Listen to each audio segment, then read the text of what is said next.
Hello, my friends.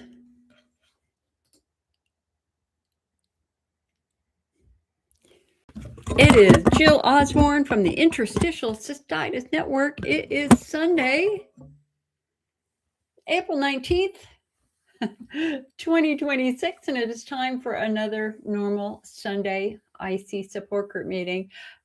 It's just hysterical because as I was setting this up, I realized that my big credit card bill is due on the 19th. So I had to stop what I was doing and go pay my credit card bill. Oh, I'm glad I saw that. I might have been a day late. You got to hate to do that. Anyway, my name is Jill Osborne. I am the president and founder of the Interstitial Cystitis Network. I have worked for the last 30 years with men and women who struggle with chronic pelvic pain. You can have bladder pain, you can have prostate pain, you can have muscle pain, you can have nerve pain, you can have tailbone pain. Inevitably, they are often connected. And hello, Anne. Can hydroxyzine cause urinary retention? We'll have to look it up. Would an antihistamine cause urinary retention? I don't think so, but we'll look it up. Let me get started first, and then we'll come back to that. I need to do a sound check. If you can let me know how your sound is, I would really greatly appreciate that. Is the sound okay? So normally when I do our support group meetings, I do a little 20-minute intro on something that I think is relevant that everybody needs to learn. And then I am more than happy to take your questions. Our meetings will last as long as you have questions. Right now, we are live streaming on 2 platforms. We are live streaming on Facebook, and we are live streaming on YouTube. So if we can, hello, Gay. Thank you for asking. I have had a very weird week. A lot of stress this week. You know, I learn as I get older that when I am upset by something, I don't let it linger. I should not be letting it linger. I have to go deal with it. Hello, Kathy. Nice to see you, hon. Hope you're doing well. So I had ordered a pair of glasses from a new store that I had never gone to before. And I was shocked at how expensive they were. They were $450. I'm like, oh my God, I don't want to spend $450 on glasses. But hello, getting older, need glasses more. And when I got them, or when I went down to pick them up, they made me dizzy. They made me dizzy. They made the room swim. I mean, they were clear, but they made me dizzy. And they explained that they had used a new type of lens that expanded the field of vision. And for some people, it gives them vertigo and makes them dizzy. And it made me dizzy. So I kind of looked at I was like, why did you use these? And they're like, well, we use those for everybody now. I'm like, you didn't ask me about that. So I was really quite angry about it. It's like $450. I've got a pair of glasses I can't wear. So I handed them back to him and I said, I can't use these. I would like a refund. And he said, you'll have to talk to the manager, but he's not here right now. He's on vacation. So I waited 3 weeks, never heard from him, tried again. So I filed a dispute with my credit card company and said, hey, they've got my money. They've got the glasses. I can't use them. I want my money back. And I lost. I lost with the credit card company. The credit card company said, well, you signed a contract. And it's like, yeah, but they used the wrong lenses and they admitted it. So anyway, my temper, my stress level was going higher and higher and higher and higher and higher. And like literally a week ago, I barely slept because I knew the next morning I was going to have to try to deal with this company again.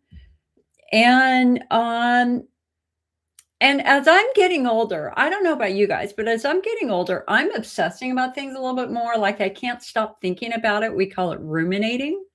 So I was just ruminating for like 24 hours. What am I going to do? What am I going to do? I'm so annoyed. What am I going to do? What am I going to do? Tried to call the corporate office. They turned out corporate office doesn't answer their phones. Then I called somebody else who ran another, sorry, my glasses are weird, who ran another branch of this company. He stepped in to try to help. And then I thought, God damn it, Jill, just call him. Call the guy you were working with.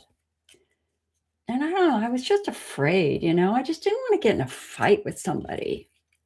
Well, it's too filled with fights. And finally, I was driving back from my physical therapy appointment, and I just called him. I was like, hey, I don't want to say his name. This is Jill. You probably remember me because I just filed a complaint with a credit card company. I want to work this out. Listen, you got my money and you've got glasses I can't use. How is this fair? You're going to make me whole or what? And he goes, Jill, I gave you a store credit 3 weeks ago.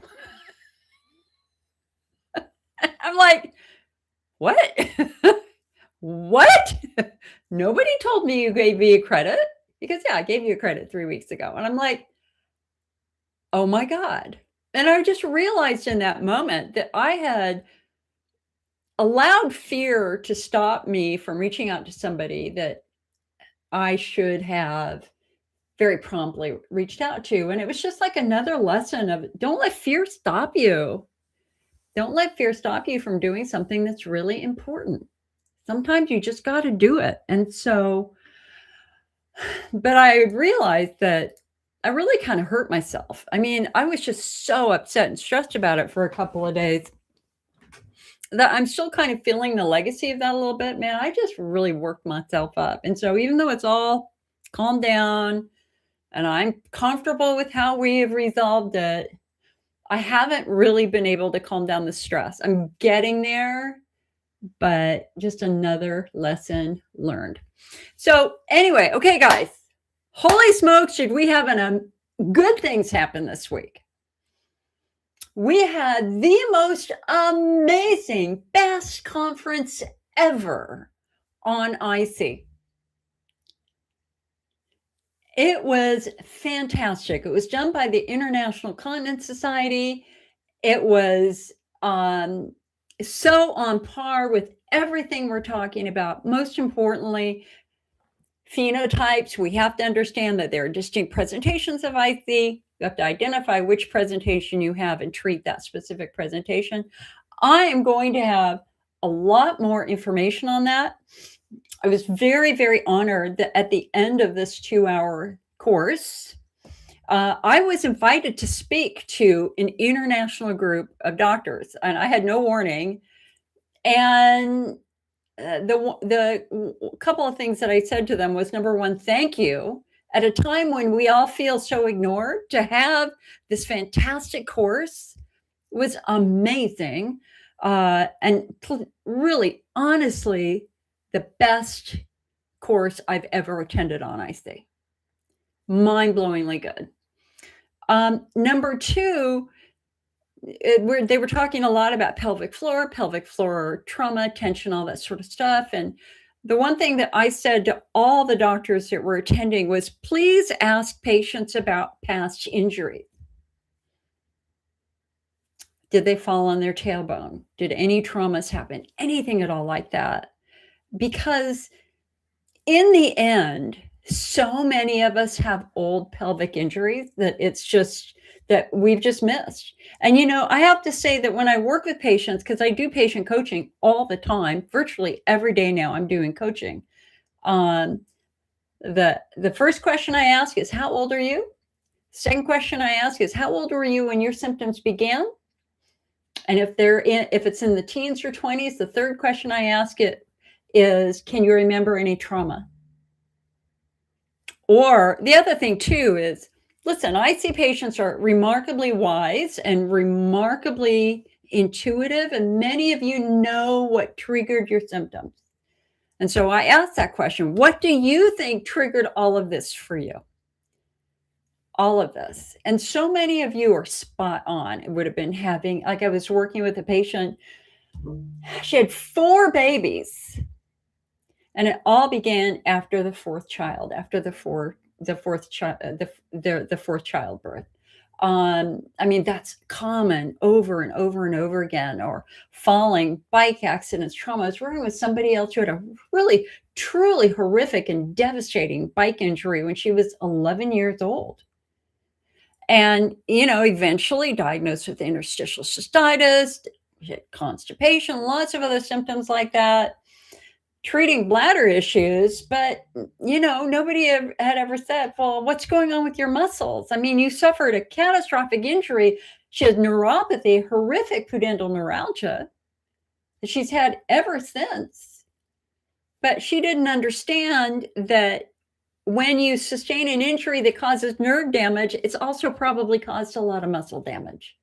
And we've got to figure out what the health of those muscles are, and we've got to treat that. So anyway, I'm going to watch the whole thing all over again. I want to make sure that I have the nuance right.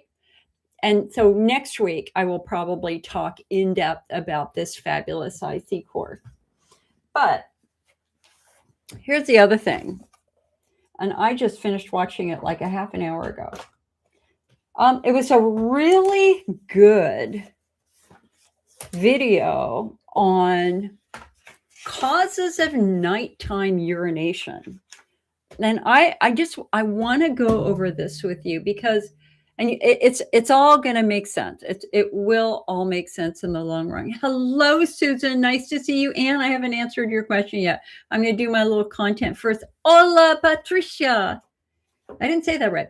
Patricia or Patricia? Patricia? Anyway. Yeah, I'm just, my whole nervous system's wound up from my stress this week. So bear with me if I ramble and if I just seem a little bit stressed. It's going to get better. It will. I'm working on it.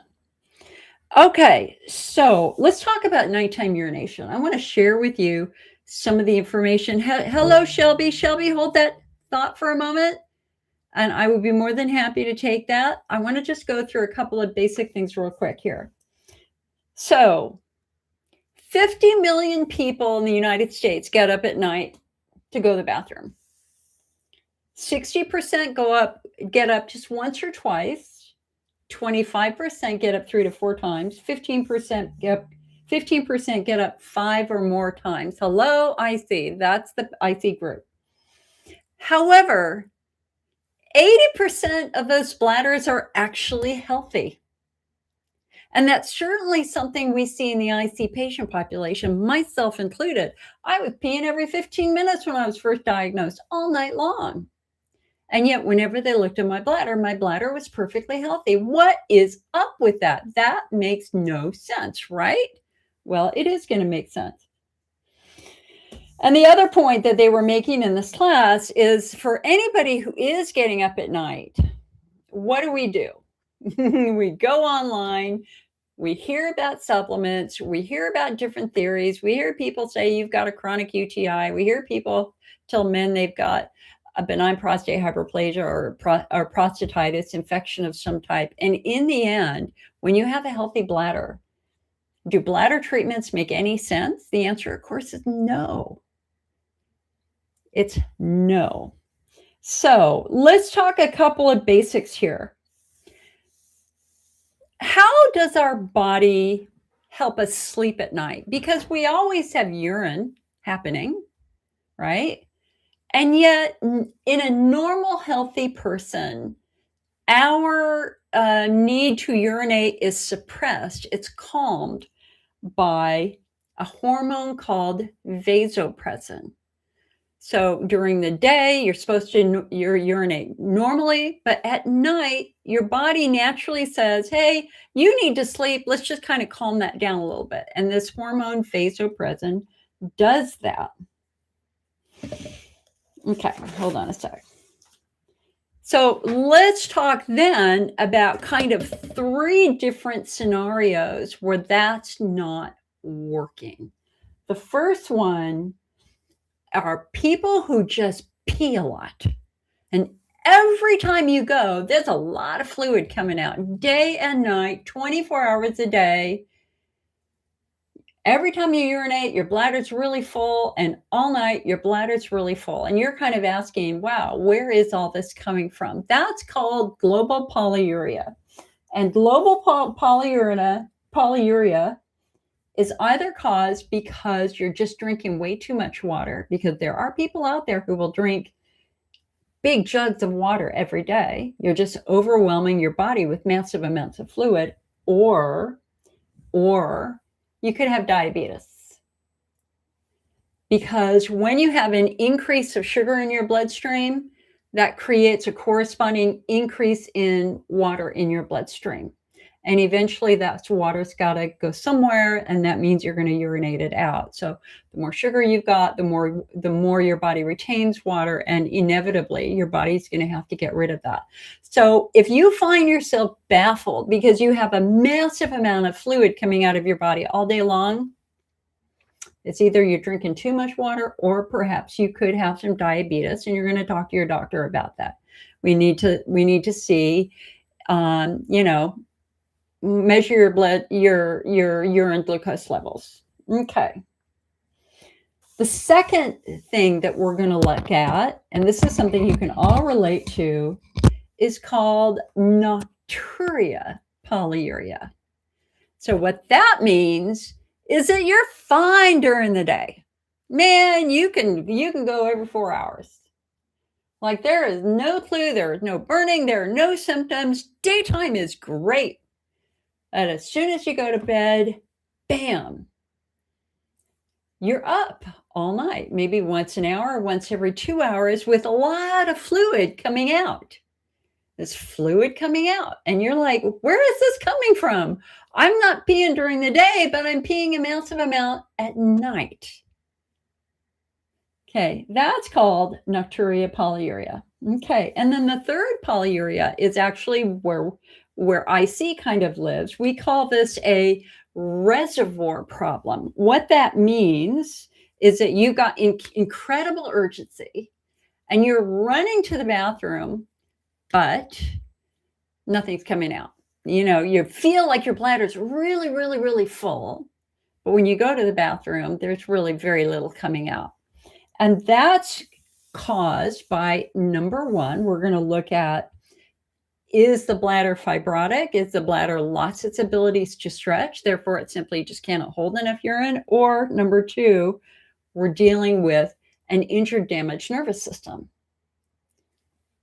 which, of course, we now know plays a really big role in interstitial cystitis. So the nerves in the bladder have become very sensitive.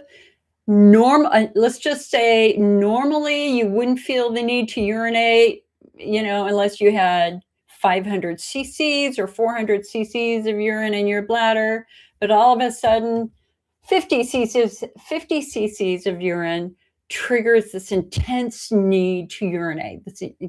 Like your bladder is very, very full, even when it's empty. And that's one of the ways we describe a typical IC flare. Is you go to bed, you wake up an hour later, your bladder's full, you empty your bladder's empty, but then you wake up a half an hour later, your bladder feels very, very full, you run to the bathroom, you pee out maybe a teaspoon, you go back to bed, you wake up 15 minutes later, your bladder feels very, very full, you run to the bathroom, and you can strain and get a drop, because legit, your bladder is empty. So that is a nerve issue. Okay, so we call that a reservoir problem. But I want to go back to nocturia polyuria. Why do some people have to pee all night long? They're fine during the day, but at night, they're a mess. And of course, it feels like a UTI. It feels like prostatitis. And yet all of your testing comes back negative. And inevitably, your bladder treatments simply don't work. So,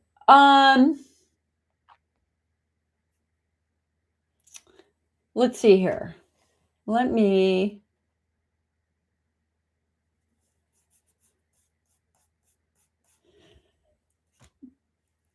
The very first thing we're going to consider is the health of your circulatory system and the health of your heart. And aging. So, and let me, can I use this and not make a mess? I might be able to do this. Okay. So let's just say that you're a little bit older, or maybe you've been sitting for a long period of time. You're in a job where you just sit a lot, and your circulatory system begins to struggle a little bit.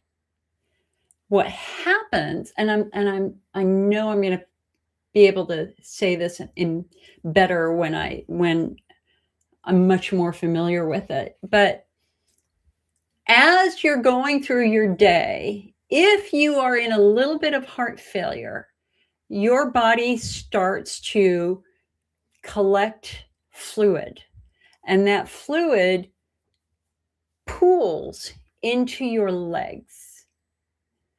And so when you're standing, okay, and during the day, when you're doing your things during the day, what happens is we get a collection of extraneous fluid, that's not the right word, just additional fluid that is now collecting in your ankles and in your lower legs.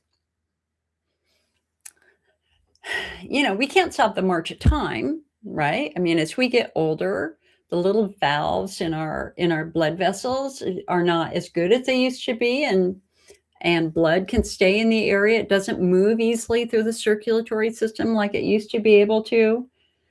And so throughout the day now, and you may not even feel it, your only sign or symptom is going to be when you take your socks off, there's a groove or indentation around your ankle. Okay. That's a sign that your body has stored fluid, or fluid has collected down in your lower legs. Okay. And again, it might be totally asymptomatic, but it's there. But then when you lay down, what happens? And I don't want to, if I turn this on its side, here, hold on. If I turn this on its side, right?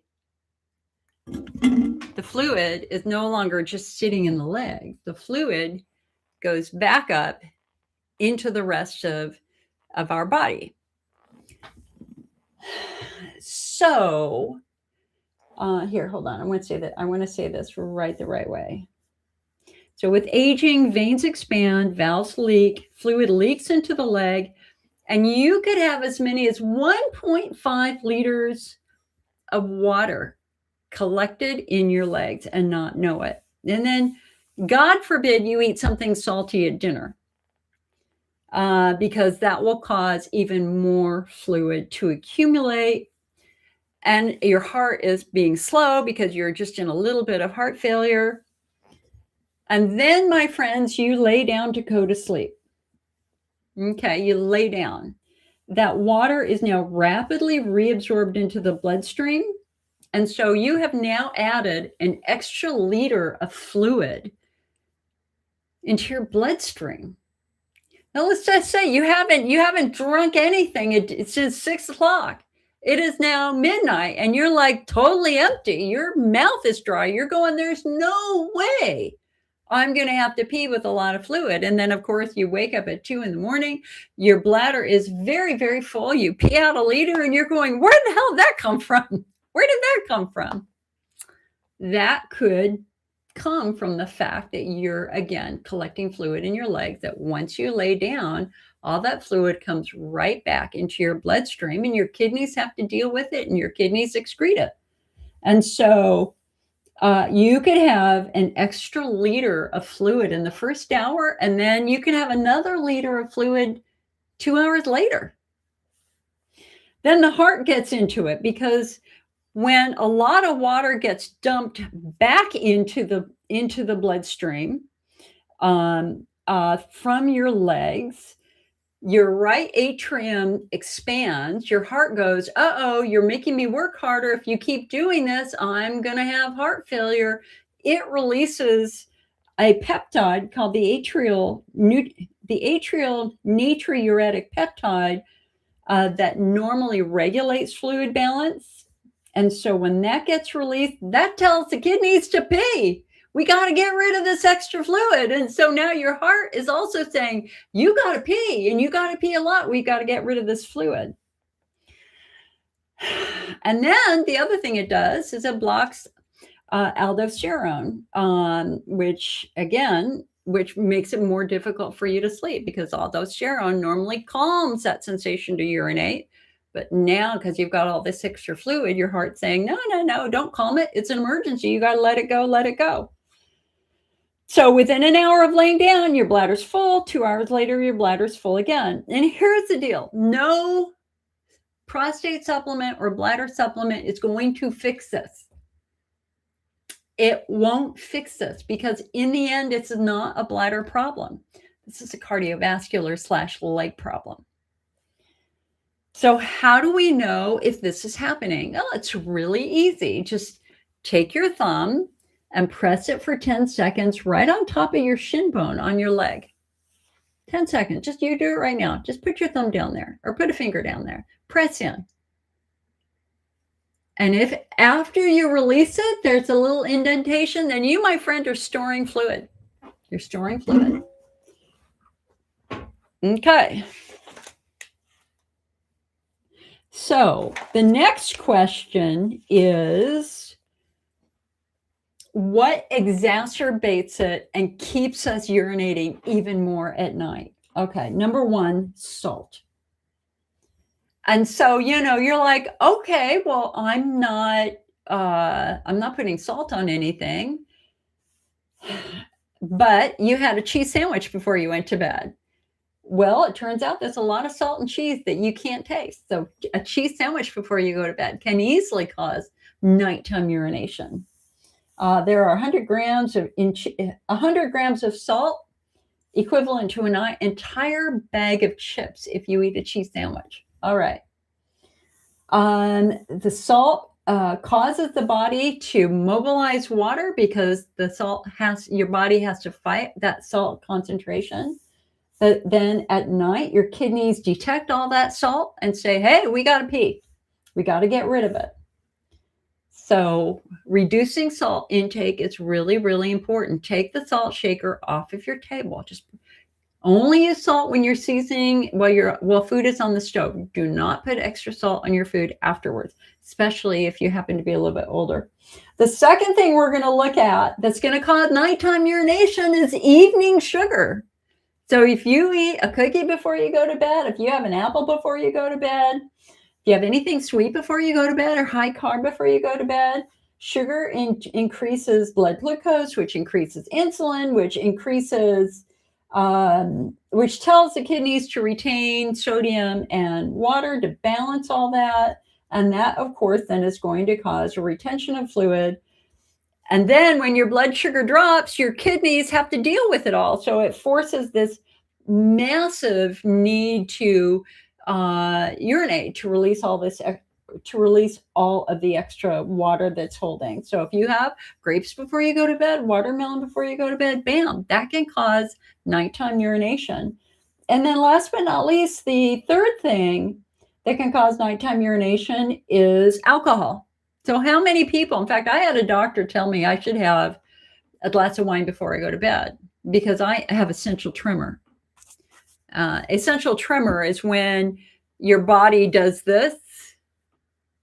You have this spontaneous tremor that just happens, especially if you're under stress. So if you ever see me when I'm doing these meetings do this, I have no control over that. That's just something I inherited from my parents. If I do a lot with my hands, like work in the garden, then my fingers are going to twitch. It is what it is. Anyway, so a doctor told me, calm that down with alcohol. Here's the problem with alcohol.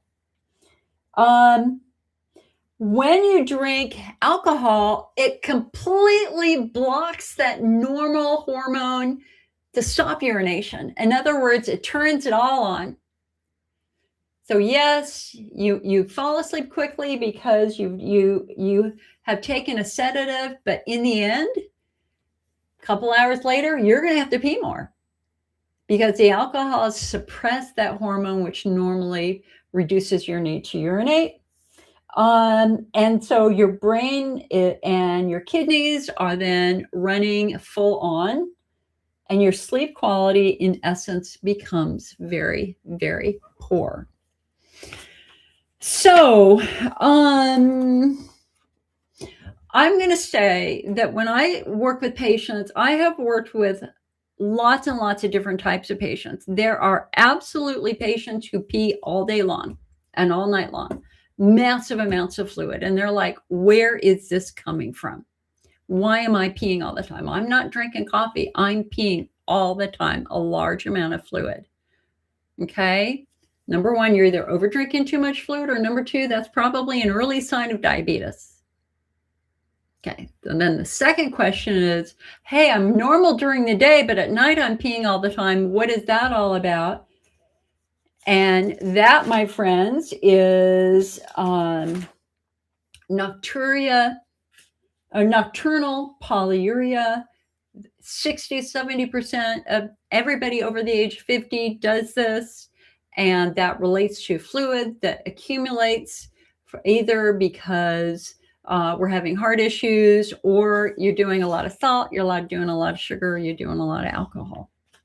So, and then of course, our third category are going to be those patients who have urgency. You run to the bathroom, you feel very, very full, and yet every time you try to pee, there's nothing there. That's where the typical IC patient, fits. And that's going to be nerve irritation from estrogen atrophy, nerve irritation from chronic infection, nerve irritation from Hunner's lesions, nerve irritation from tight pelvic floor muscles, and or incredibly sensitive nerves from the central nervous system from widespread pain. So just a little, I really like this lecture that I was watching. I thought it was really, really good. And it just reminded me to remind you that sometimes it's not IC at all. And what's so funny, like I'm one of those people who I don't feel like I'm done eating until I've eaten something sweet. And so like, man, I can be good all day. I am generally very good all day. And I don't eat a lot during the day, but then I tend to have a larger dinner. And it's after dinner that I fail, because after dinner, my brain goes, I need something sweet. I need something sweet. And if there's a moral to this story, it's if you're going to do something sweet, do it before 6 at night. Because if you do it after 6 at night, there's a very good chance you're going to be getting up in the middle of the night because of that increase in blood glucose. So anyway, very, very fascinating stuff. So here, we've got a lot of questions here. So you guys, I will be here as long as you have questions. I'm happy to take any questions that you have. I double dog dare you to try to embarrass me. I want the most embarrassing questions you can ask. And I say that because when I was in my 20s and going through some of this, I didn't talk to anybody about it, even my doctors. And, I just let embarrassment stop me from doing things. And it's like, no, we're not going to be embarrassed. If you have rectal pain, hey, man, lots of people have rectal pain. Let's deal with it. Interestingly, I was over in the Reddit IC subforum, which is, I tend to go there every now and then. And somebody was complaining about a painful belly button. And I don't know if you remember this, but last year we talked about the urachus. So here's a really interesting biological question. When a woman is pregnant, they are growing a little human inside of them. And that little human has kidneys and a bladder. And that little human is actually making urine. A fetus makes urine. But a fetus doesn't pee it out. Where does it go? Well, it turns out that at the top of the bladder in a fetus is a tube that goes from the bladder to the belly button. And the way a fetus pees is upwards. The urine goes up through the top of the bladder, right up into the belly button, into the mom's body, and the mom's body handles the urine. I mean, it's fascinating. And normally, when that child is born, that urachus seals and shrivels up. But in some of you, it doesn't. It doesn't. If you have had a wet belly button, moisture in your belly button all the time, that's a sign that you still have a urachus. That moisture is actually urine. And sometimes that urachus gets blocked. Sometimes it can get infected. But anytime we're dealing with belly button pain in somebody who has bladder issues, we're always going to consider the role of the urachus and if you still have one. I did a big article on that like 2 years ago. And what was interesting when we talked about it in the support group meeting that week, there were like 4 people in that meeting who all had a history of wet belly buttons. This urachus thing is fascinating. It's really, really fascinating. All right. Shelby says, hi, everyone. I'm supposed to have a scope on May 1st. You're dealing with this for a while. Shelby, fantastic. I'm really glad that you're going to have a cystoscopy because we want to know what we're dealing with here. We don't want to guess. We need facts. The cystoscopy allows the doctor to look at your bladder wall to tell us if your bladder wall is healthy. If your bladder wall looks fine and healthy, then that's great. What that means then, there's something else besides the condition of your bladder wall causing your urinary symptoms. And so that could be tight pelvic floor muscles. That could be nerves that are sensitive. This is where we phenotype. So good luck with your cystoscopy. I am completely for it because I'm always baffled by patients who have had pain for 5-10 years and like they've never let their doctor look. It's like, well, so you're forcing your doctor to guess? You deserve more than a guess. We need facts here. And if you have bladder stones, a cystoscopy would find that. If you have a Hunner's lesion, a cystoscopy should find that. If there's something unusual, cystoscopy would find that. That's important. And again, if your bladder wall's healthy, then we're going to move beyond the bladder and look at other things too. Debbie says, I watched a video too. It's called Thinking Outside of the Bladder, IC related. It was so informative. Excellent. Yeah, that's really where we're all going now. Peggy says, you're so smart and you help so many people, including myself. You're still taking lactoferrin and it's still working. Excellent. Love it. Thank you so much for all that you do. So just so you know, I am bringing on a new, far more affordable lactoferrin, especially now because the economy is in such bad shape. So many people are struggling financially. We're all struggling financially. Man, I am looking at the stuff that's why I was getting so upset about this $450 I paid for glasses that didn't work. It's like, man, that's a lot of money right now. I did send out a really big newsletter, and I talked specifically about how to save money if you happen to use supplements. And reducing the dose is really, really important. If you were taking 4 a day, and that's 1 bottle, if that's 1 bottle found in the supply of 1 bottle, if you go down to 2 a day, that bottle will last 2 months. And listen, when times are tough, we've got to adapt. Another way to save money is to do a recurring order, which is always 10% off.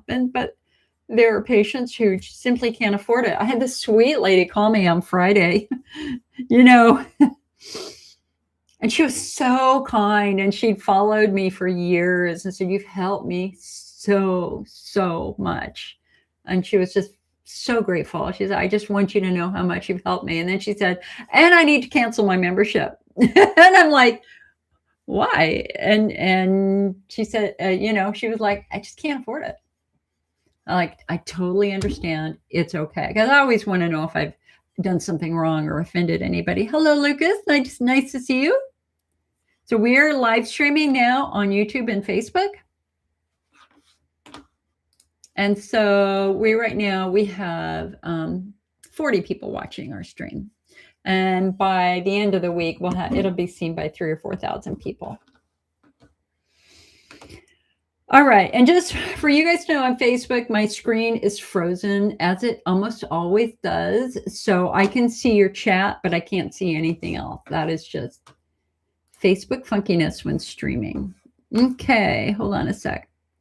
Donna says, I've used Heather's tummy fiber for a year. The longer I use it, the more I need to use. This is normal. I've exceeded 5 tablespoons a day. Is this okay? Well, it's weird. I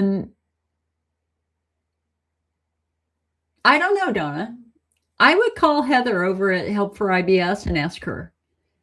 She's the IBS expert. She is kind of like my equivalent in the IBS community. She can tell you that. I mean, if you're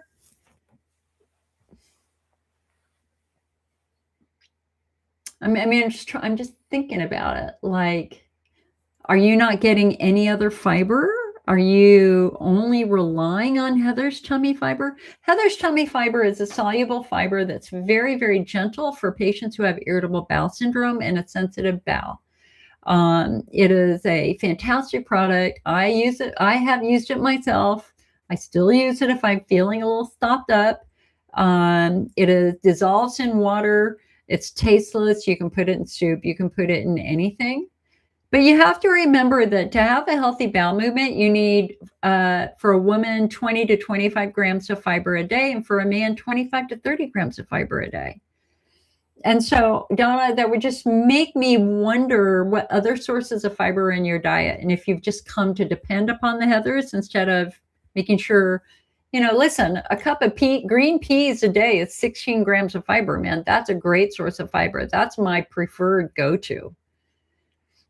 Hello, Brooke. You go all the time, day and night. You just answered my question. Also, what does it mean if your bladder capacity is half of what it should be?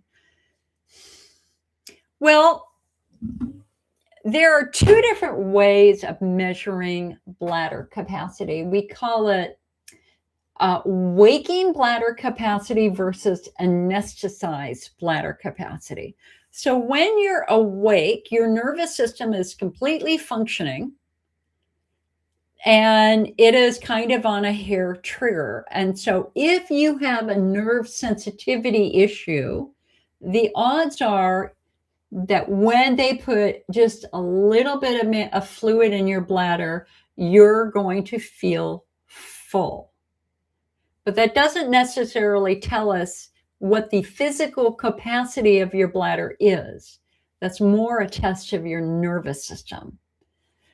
In contrast, when you are fully anesthetized and having a hydrodistension or a cystoscopy under anesthesia, you're not allowing the nervous system to stop that filling process. It's just going to fill it until it's full, and then that gives us your actual bladder capacity. So that's the big question, my friend, is how did they measure your capacity? Did they measure it when you were asleep, or did they measure it when you were awake? Bladder capacity can get smaller when your bladder gets stiffer and more fibrotic. So if you have scar tissue, if you have a history of UTIs that have left scar tissue, if you've had Hunner's lesions that have been cauterized, if you've sustained any major injuries, scar tissue would also physically prevent the bladder from expanding and causing a reduced bladder capacity. Kayleen says, hi, Jill. My body is still tired. Yes, girl, you went through it this week. You sure did. Hello, Sue. So nice to see you. She says, I'm going to see an ophthalmologist because I have a really bad flare of dry eyes and mouth, which hasn't been that great since I had COVID, but now it's really bad. You've had a bad flare 35 years ago. So bad your saliva tasted like acid and your eyes felt like sand. You had a lip biopsy for Sjogren's and it was negative. And then after about 8 months, it went away. And you read that it can affect the bladder. I was wondering if you could speak on that. Do you think I have had flares over the years? I did fail my moisture test 3 months ago when I went to the regular eye doctor. Now I'm having swelling in the lacrimal glands above my eyes, but I would like to know how it can affect the bladder. Sorry, this is so long. Okay. So this raises a couple of interesting concepts here. We all have to remember that the bladder protects itself with a really thick coating of mucus. I'm going to sneeze. Hold on. Am I going to sneeze? I'm going to sneeze. Hold on. Oh, it's right there. Okay. It's going to come out eventually. Allergies are really, really bad right now. Your bladder needs moisture, mucus, gag layer to defend itself. Okay, so our bladder is like our mouth. It's a hollow organ that's very wet and slippery on the inside. And that mucus has a job. It's a layer. It defends, it protects and defends the tissue underneath it. Okay, but if something has happened to restrict the production of mucus, dryness occurs. So the first thing we look at is, in a woman, estrogen, because your tissues need estrogen to make that mucus. So that's scenario number one. Scenario number two is some medications cause dryness. So a good example is Elavil, amitriptyline. It's known for causing dry mouth, dry eyes. And I can remember I did amitriptyline for 3 months and I had a wicked case of dry eyes. Wicked. I mean, and I went to my eyes were hurting. I was having trouble working. I was using teardrops. And when they put the test to measure my tear production, my eyes were literally not making tears. And that was all from amitriptyline. Now, there are some autoimmune diseases that are also strongly associated with dryness, specifically Sjogren's syndrome or Zika, or even lupus to a certain degree. We know from IC studies that roughly 5% of the IC patient, well, it might not even be, no, it's like 3% of the IC patient population have a legit autoimmune disease. And there are a lot of people out there who say IC is all autoimmune. We have a brand new paper that shows, no, it's not. It's not. There's just a very small group of patients who have coexisting Sjogren's or lupus that may have that dryness associated with that. The only autoimmune condition that was found to be related to IC in a genetic study was actually asthma.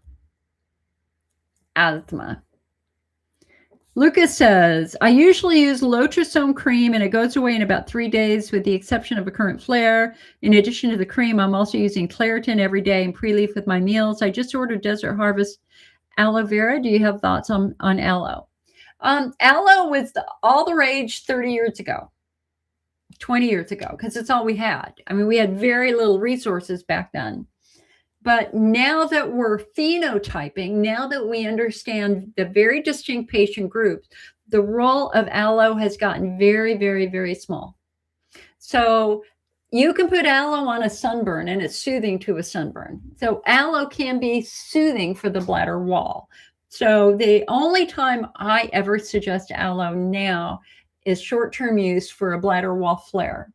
But over the long term, we look for other things that can improve the underlying cause of those symptoms. So if we're dealing with a patient who's pelvic floor driven and their muscles are very tight, I don't want them to put that money into any supplement. I want them to put that money back into physical therapy because we got to work directly with the muscle. If this patient has Hunner's lesions, we have other products, specifically lactoferrin, where I've got research showing that lactoferrin has almost healed Hunner's lesions and made red inflamed bladders pink and healthy. And with respect to kind of quote unquote IC bladder wall issues, we're really looking for chondroitin driven products. We have a research study from Dr. Theoharides when he created the first chondroitin product called Cystoprotect. 252 patients took it for 6 months. And I think 57%, somewhere in there, responded to it. And in fact, the people who had more severe pain did better. We do not have any published research and any credible research study that shows that any aloe product is helpful for IC. Now, let me go back again. I'm going to go right on over to the National Library of Medicine right now.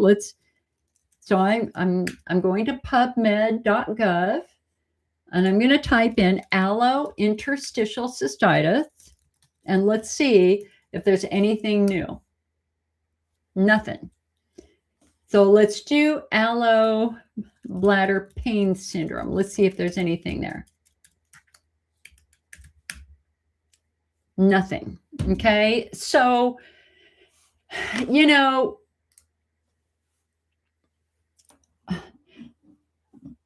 if we had really good research, my opinion might be changed. But right now, I do not believe that aloe is going to be particularly useful over the long run when compared to other products where I've got really good research showing that they're legitimately helpful.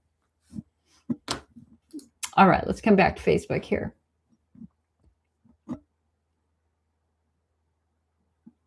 Kayleen says you can get endometriosis on the urachus too. And in fact, I'm going to owe it to Kayleen because Kayleen is the patient who taught me in the end. We worked together on the urachus because it appeared that she could have had that too. Allison said, can doxazocin BP medication cause urine linkage due to relaxing sphincter muscles? Well, let's look it up. Hold on. Let me look it up for you. I don't know off the top of my head. So let's just go to doxazocin side effects.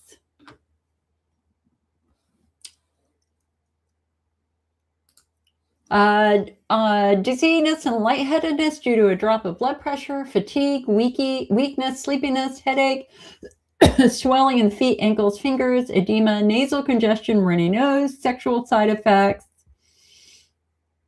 I'm not seeing anything on urinary issues at all. Here, let me go to the Mayo Clinic. Let me go to one other source for it.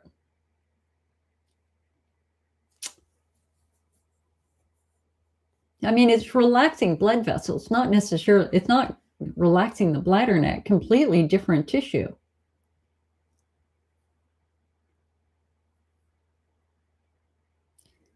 But okay, now hold on. I'll be the first to say I'm wrong.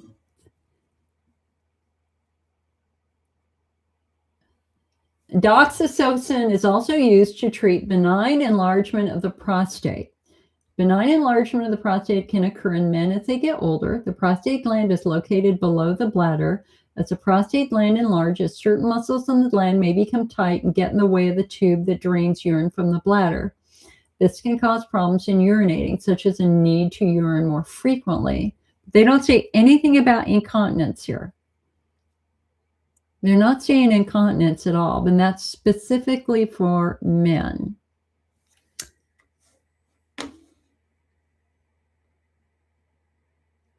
Hold on. Let's just see if there's anything else here. I use, what do I use for blood pressure? Losartan. This whole getting older blood pressure thing is incredibly annoying. Like I was always consider myself very, very healthy. Yeah, honey, I'm not seeing any reference at all to incontinence. Any. Okay. Anne says, can hydroxyzine cause urinary retention? Okay, so hold on a sec. Now let's go that route. Hydroxyzine is an antihistamine that is often prescribed for interstitial cystitis. The reason why is if you have a compromised bladder wall, let's just say from estrogen atrophy or a Hunner's lesion or even a UTI, urine now gets deep into the tissue of the bladder wall where it causes mast cells to release histamine. So one of the ways we used to describe IC is it's like having 100 mosquito bites in the bladder. You know, because wherever there's a compromised bladder wall, urine's getting in there, and it's like venom from a mosquito. It irritates everything. And so they give you an antihistamine to calm that redness, swelling, irritation that happens when mast cells get triggered. All right. So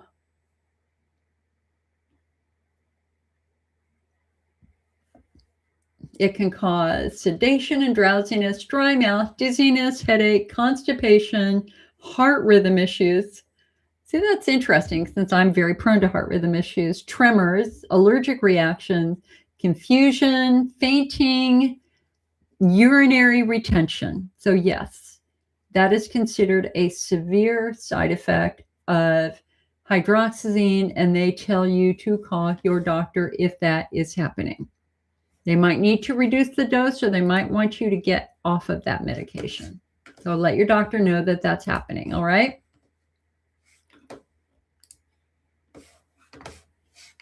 All right, hold on a sec. Hello, Gina. Gina says she's been a flare since February caused by severe allergies. I've had 4 installations and you just started your Gesic Blue. I also take D-mannose and pumpkin seed oil. My symptoms have gone for 3 days. Be starting self-installation this week. If I'm feeling better, should I still do the installation? I think learning how to do an installation is a really incredible self-help skill. And so you learning how to catheterize yourself and put a treatment in your bladder, that's a win all the way around. Because if you ever find yourself in urinary retention in the middle of the night, you can't get to the hospital, you can put a catheter in there and empty your bladder.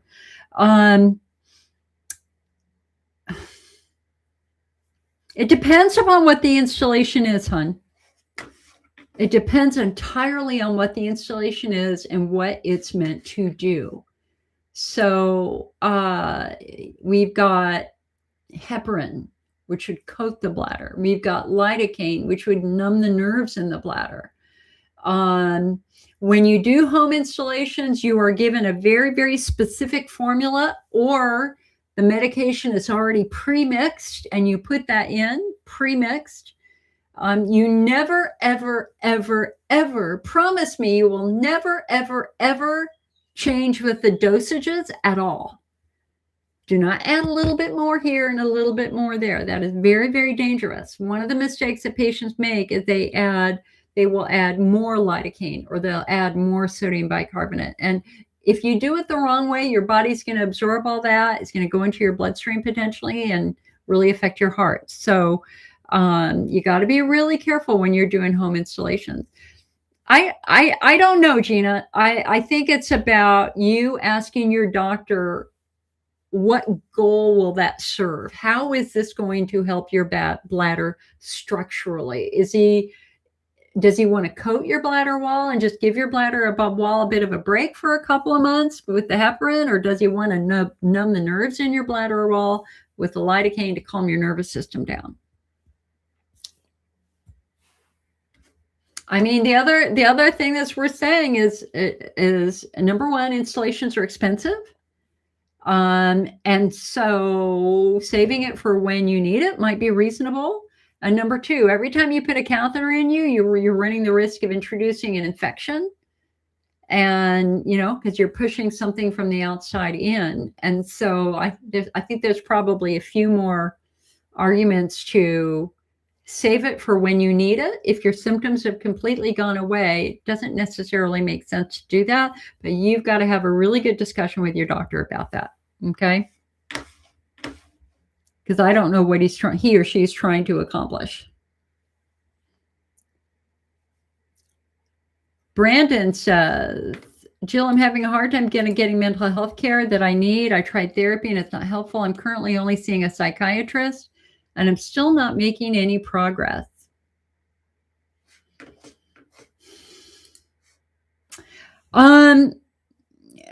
This is a really great question.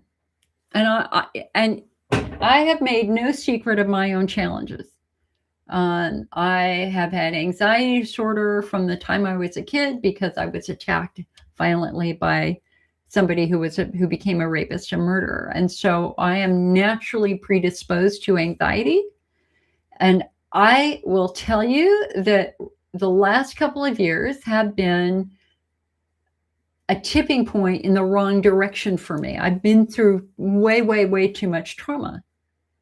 the trauma of caring for elderly parents, the trauma of watching them die, one basically right in front of me, and then the trauma of breast cancer and breast surgery, double mastectomy, and then throw in the absolute chaos that we're living in right now. And I feel incredibly stressed. And I was driving home. We had a little birthday party. I mean, like yesterday, I had a rotten day yesterday. I mean, I just woke up and I felt so low. I mean, I was just kind of lost in not feeling good. I had done physical therapy. My incisions were hurting me like a bitch. And I was just angry and frustrated. And it's like, why me? And God damn it, I am so annoyed with this body right now. And I had a really, really difficult day yesterday. And I went and I got myself, I mean, I know the worst thing for me to do is to stay home. Man, I just got myself dressed and I went to a couple garage sales, and then I went over and I walked around the lake. And as I got to the lake, I'm like, I don't know if I'm going to make it all the way. It's like, Jill, just go. And I made it all the way. And after that walk, your body produces natural endorphins that always boosts your health again. And that boosts brain function. That's your body's natural painkillers. So what I would say to you is that, number one, the stress is real right now for everybody. And if there's one thing cancer teaches you, is that everybody has a story. You see somebody walking down the street, you have no idea what their life has been. We all have been through stuff. Some of us very serious stuff, some of us grief, some of us sadness, some of us frustration. Illness, you name it, it's there. Your issues are genuine, and they're no reflection on you as a person. You're just having a hard time. I was having a very hard time last year. And I went back into therapy and I did EMDR trauma therapy, and I think I need to do it again, to be quite honest. I mean, I saw myself getting so upset over the stupid eyeglass thing. It's like, okay, Jill, like we got to calm it all down again. And it says nothing about you, and it says nothing about me. It just says that we've been through stuff. So I would want you out every day walking. I would want you in the sunshine as much as possible. I would want you exercising. The more you move your body, the better it's going to get, because it's all about producing endorphins and the other things that give your nervous system a bit of a break. You could, if this current psychiatrist that you're seeing isn't meeting your needs, you can ask to switch to another one. Picking a therapist is not like the first one you see is going to work for you. There is definitely an interviewing process, and it's not them interviewing you, it's you interviewing them. It's about you deciding, is this somebody you want to talk to? Is this somebody you want to share stuff with? And if your current psychiatrist isn't just gelling with you, it's okay to look for another one. It's okay. Journaling is also one of the rules that I have, and like literally, this is my latest journal, is when I'm catching myself in a period of anxiety, I write 3 pages longhand in a journal before I go to bed. My goal here is to release all the stress, all the frustrations, all the anger. I am just literally just purging them from my body. I'm letting them go. So 3 pages longhand before you go to bed. Come on, take you 5-10 minutes at the most. Just release the daily stresses. And then when you get up in the morning, before you get out of bed, write another 3 pages of whatever might be on your mind. Just get it out so that you can start the day on a new, fresh point of view. And finding ways to release it is so incredibly important. In fact, we're doing our IC Optimist magazine right now. It's at the typesetter right now. And I always have an affirmation page. And this affirmation page specifically is about releasing stuff. Just get, whether it's through art, whether it's through music, whether you want to scream, whether you need to break something, not anybody else, but if you just need to go scream when a train is going by, it's okay to do that. If you just need to go hit a tree, I mean, please don't, but if sometimes you can't let it out at your family, your friends, or your pets. Sometimes you just have to find a way of letting it out. We were talking at dinner last night about and I used to do this when I was swimming angry. I'd like swim 20 laps feeling good, and then I'd swim 20 laps and I would hit the water as hard as I could, and it was just to let it out. It's a good, healthy way of just letting stuff go, because in the end, the past is over. We can't fix it. The future has not happened. All we can focus on is what can we do right now at this very moment to be comfortable and to be happy. Steve McQueen's, the former actor Steve McQueen, he basically said, live every day as if this is your last day. And I was really thinking about that as I was walking, because I can really get lost in memories of what happened to me. And I'm very well adjusted about it, but they're so easily triggered, because that's what trauma does. Trauma leaves that memory, and that memory is sometimes it's just on the surface. So just look at each day as an opportunity to try some new things and to approach things in a different way, and not worry about what other people are thinking so much. And if you need the help, ask for the help. It's okay. Sue said, I read that the lip biopsy isn't a good test for Sjogren's. I have chronic fatigue on my whole life, and swollen lymph nodes, and I just assumed it was from frequency urgency. As you know, you have a chronic condition. They already treat you like they don't get what you're going through. They tell you what's in your head, tell you that it's in your head anyway, to just live with it. But the fatigue lately has been unbelievable. I don't know why it happened. Then also, I noticed a change in my skin, so I'm a little concerned, but also I want to deal with the symptoms, but also wondering if I could have had this since my 30s. It's possible. I don't take any medication currently that could cause dry eyes, but then I wasn't taking anything. I don't want another diagnosis, but I want to feel better. I do know it will probably get better, but right now it's just miserable. Girl, I got to tell you, I still have dry eyes. I have chronically dry eyes, not during the day. I have them at night. So I literally buy once a year 12 boxes of eye drops, and those are my nighttime eye drops. And I will use eye drops 2 or 3 times a night, because apparently I sleep with my eyes open.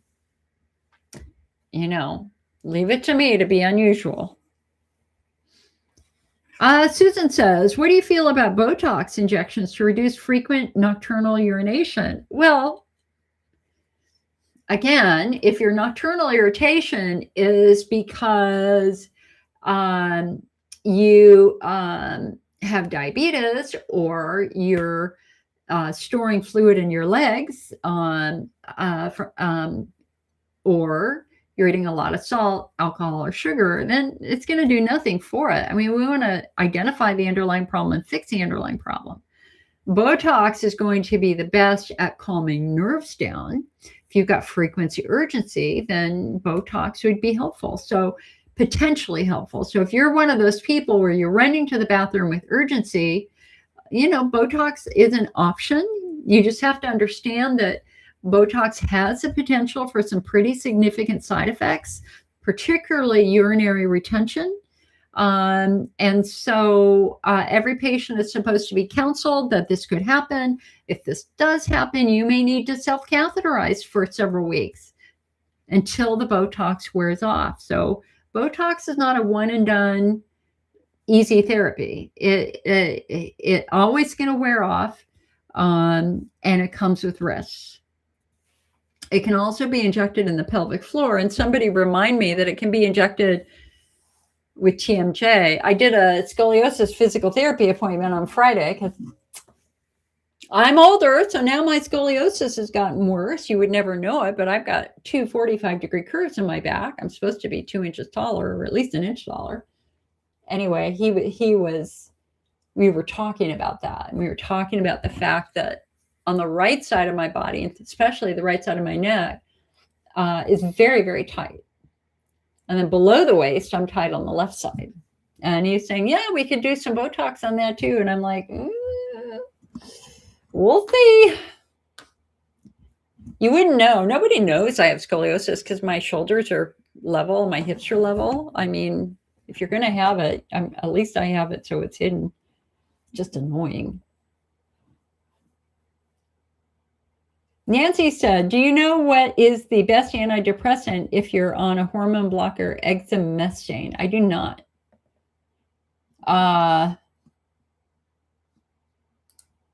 Let's see.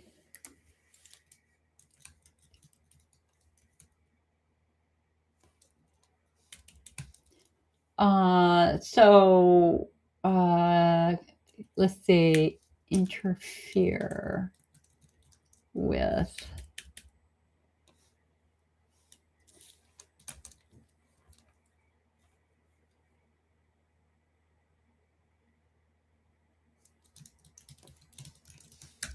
let's see. It has a low, okay, hold on.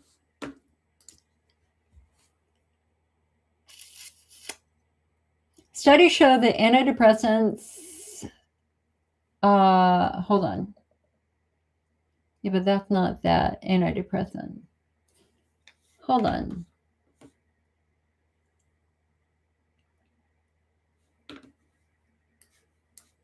Let me just go to the drug information sheet.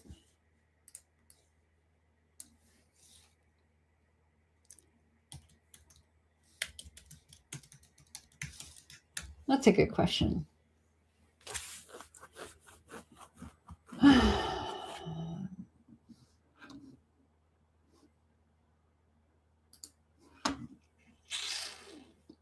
Are you taking this for breast cancer, hun?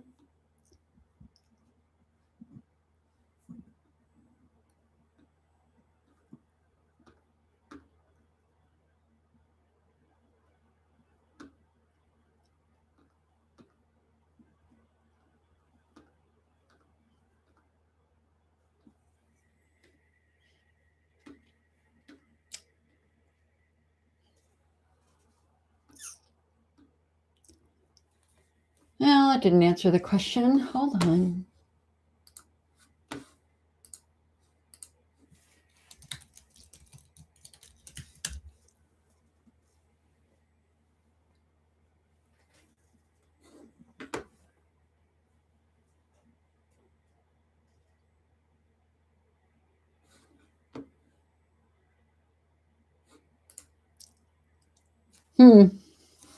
Interesting.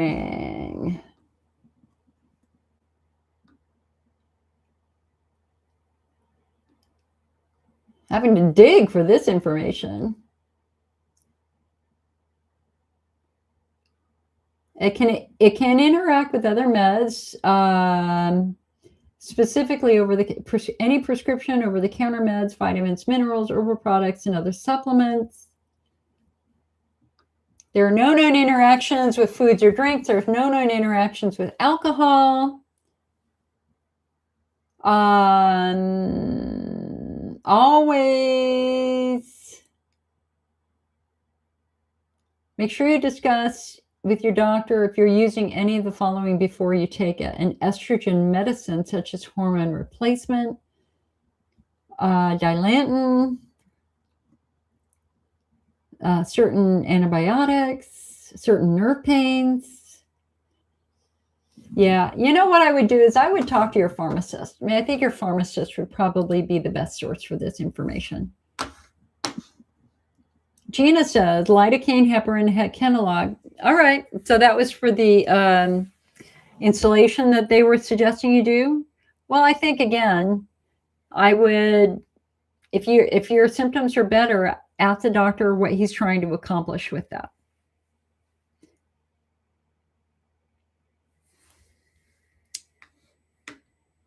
Allison says, if amitriptyline causes dryness of every part of the body, would it be better to try another tricyclic antidepressant? Well, the problem is it's the tricyclic antidepressants are known for causing these symptoms.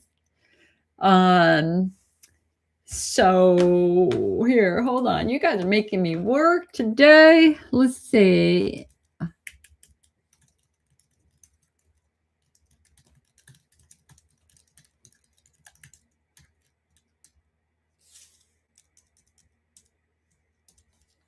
Let's see.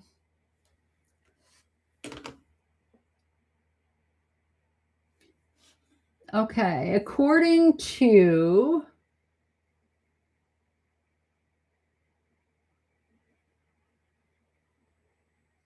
the Eye Care Consultants of New Jersey, serotonin and norepinephrine reuptake inhibitors such as duloxetine may be linked to fewer or milder dry eyes.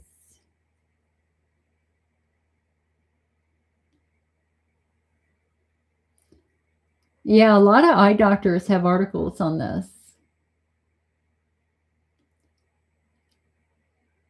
So it's the general category of tricyclics that are known for causing this. I would talk to your eye doctor if you have one, and let's see what they might have to say. Sue says, I think hearing from the state attorney general about the case I'm involved in is what triggered my immune system going on, and also losing my parents the last couple of years and getting sick from COVID. It really affects your well-being. I'm trying to focus on family and babies. Girl, I hear you. I hear you. I mean, they always say that, or I always believed when I was younger that getting older is a blessing because the older you get, the easier life gets. And it's like, no, no, the older you get, the more complex life gets. And there are things that we go through and challenges that we go through. And like as an example, my mother never talked to me about menopause ever, never talked to me about babies. She never talked to me about sex. We're talking old school Lutheran here. I had to learn about sex from my sister. And so it's not like we had a lot of training about stuff like this from family. So a lot of times we're going through things for the first time with no training. And then there are other things you can prepare yourself as much as you possibly can. And yet when it happens, it's devastating, like losing somebody. So I think the most important thing is having a social network, having people that you can talk to, having a way of expressing it, making sure that you're fit, making sure that you're moving as much as you can. Listen, the more you lay down, the weaker you're going to get. We got to be up. You got to be moving, even if it's around the house. Even if it's around the house. Get up and move your body as much as you possibly can. Yeah, so Nancy, honey, I'm sorry. I mean, we're in the again there was a birthday party last night for a 2-year-old, and there were 3 of us there who'd all had there were 3 of us there, but 4 in the extended who had all been dealing with cancer, and one of them had pancreatic cancer, which is absolutely devastating. And so I got to see him for the first time in about 6 months, and he was very slender. It's controlled. I mean, at this point in time, they can't find it, but it's like, we're all cancer free right now. Hallelujah, baby. Hallelujah. But it's just the stress and trauma of that's real. Absolutely real. Okay. So I am here as long as you have questions. Let me pull up my notes from this IC course that I attended. Oh my God, there's so many windows open on my main computer.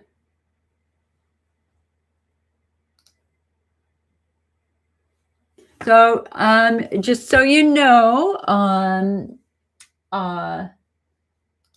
let's see, hold on a sec.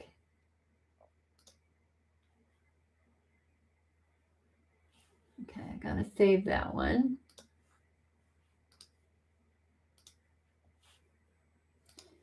Hold on one sec. No, Microsoft, you cannot have access to my computer. We are building a new food app. I'm very excited. I've already seen the first draft. It's being built by a young man down in Chile, of all places. So that should be done soon. Our IC Optimist should be done very soon, our Spring Optimist. Okay, hold on a sec.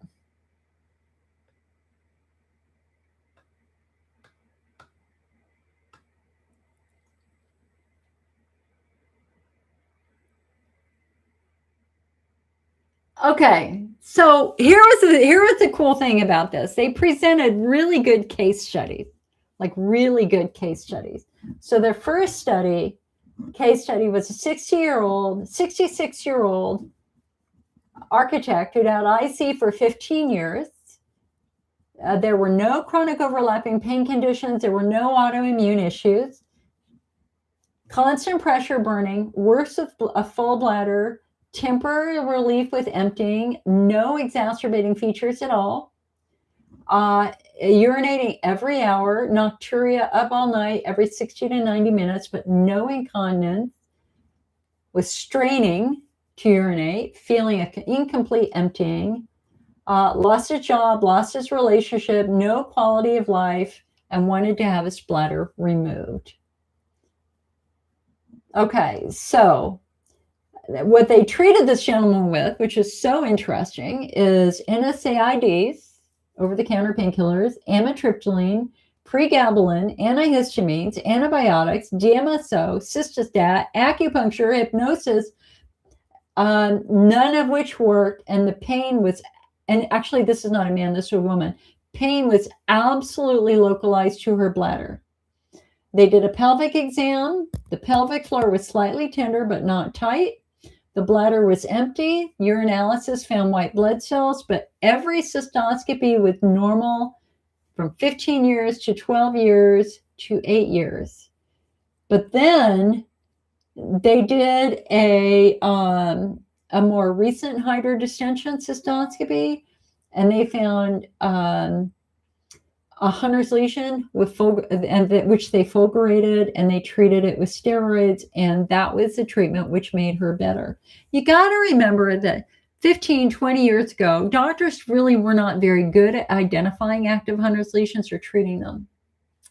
Now we have textbooks written on what Hunner's lesions look like, so more doctors know and can look at it and identify it and treat it. So they may have just missed it 15 years ago. What else did they say here? They said that IEC is a diagnosis of exclusion, that this is a symptom-based syndrome, that we are a very diverse patient population that requires phenotyping for proper management.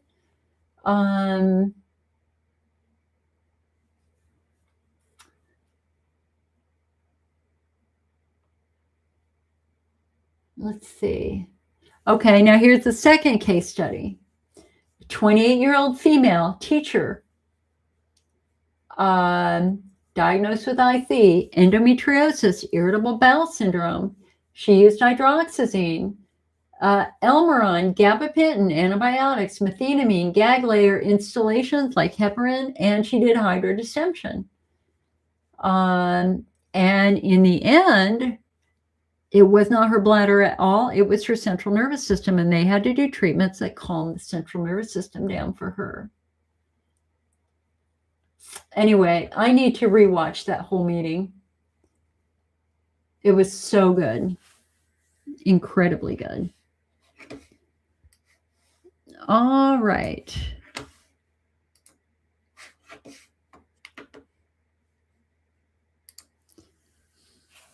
Now, hold on one sec.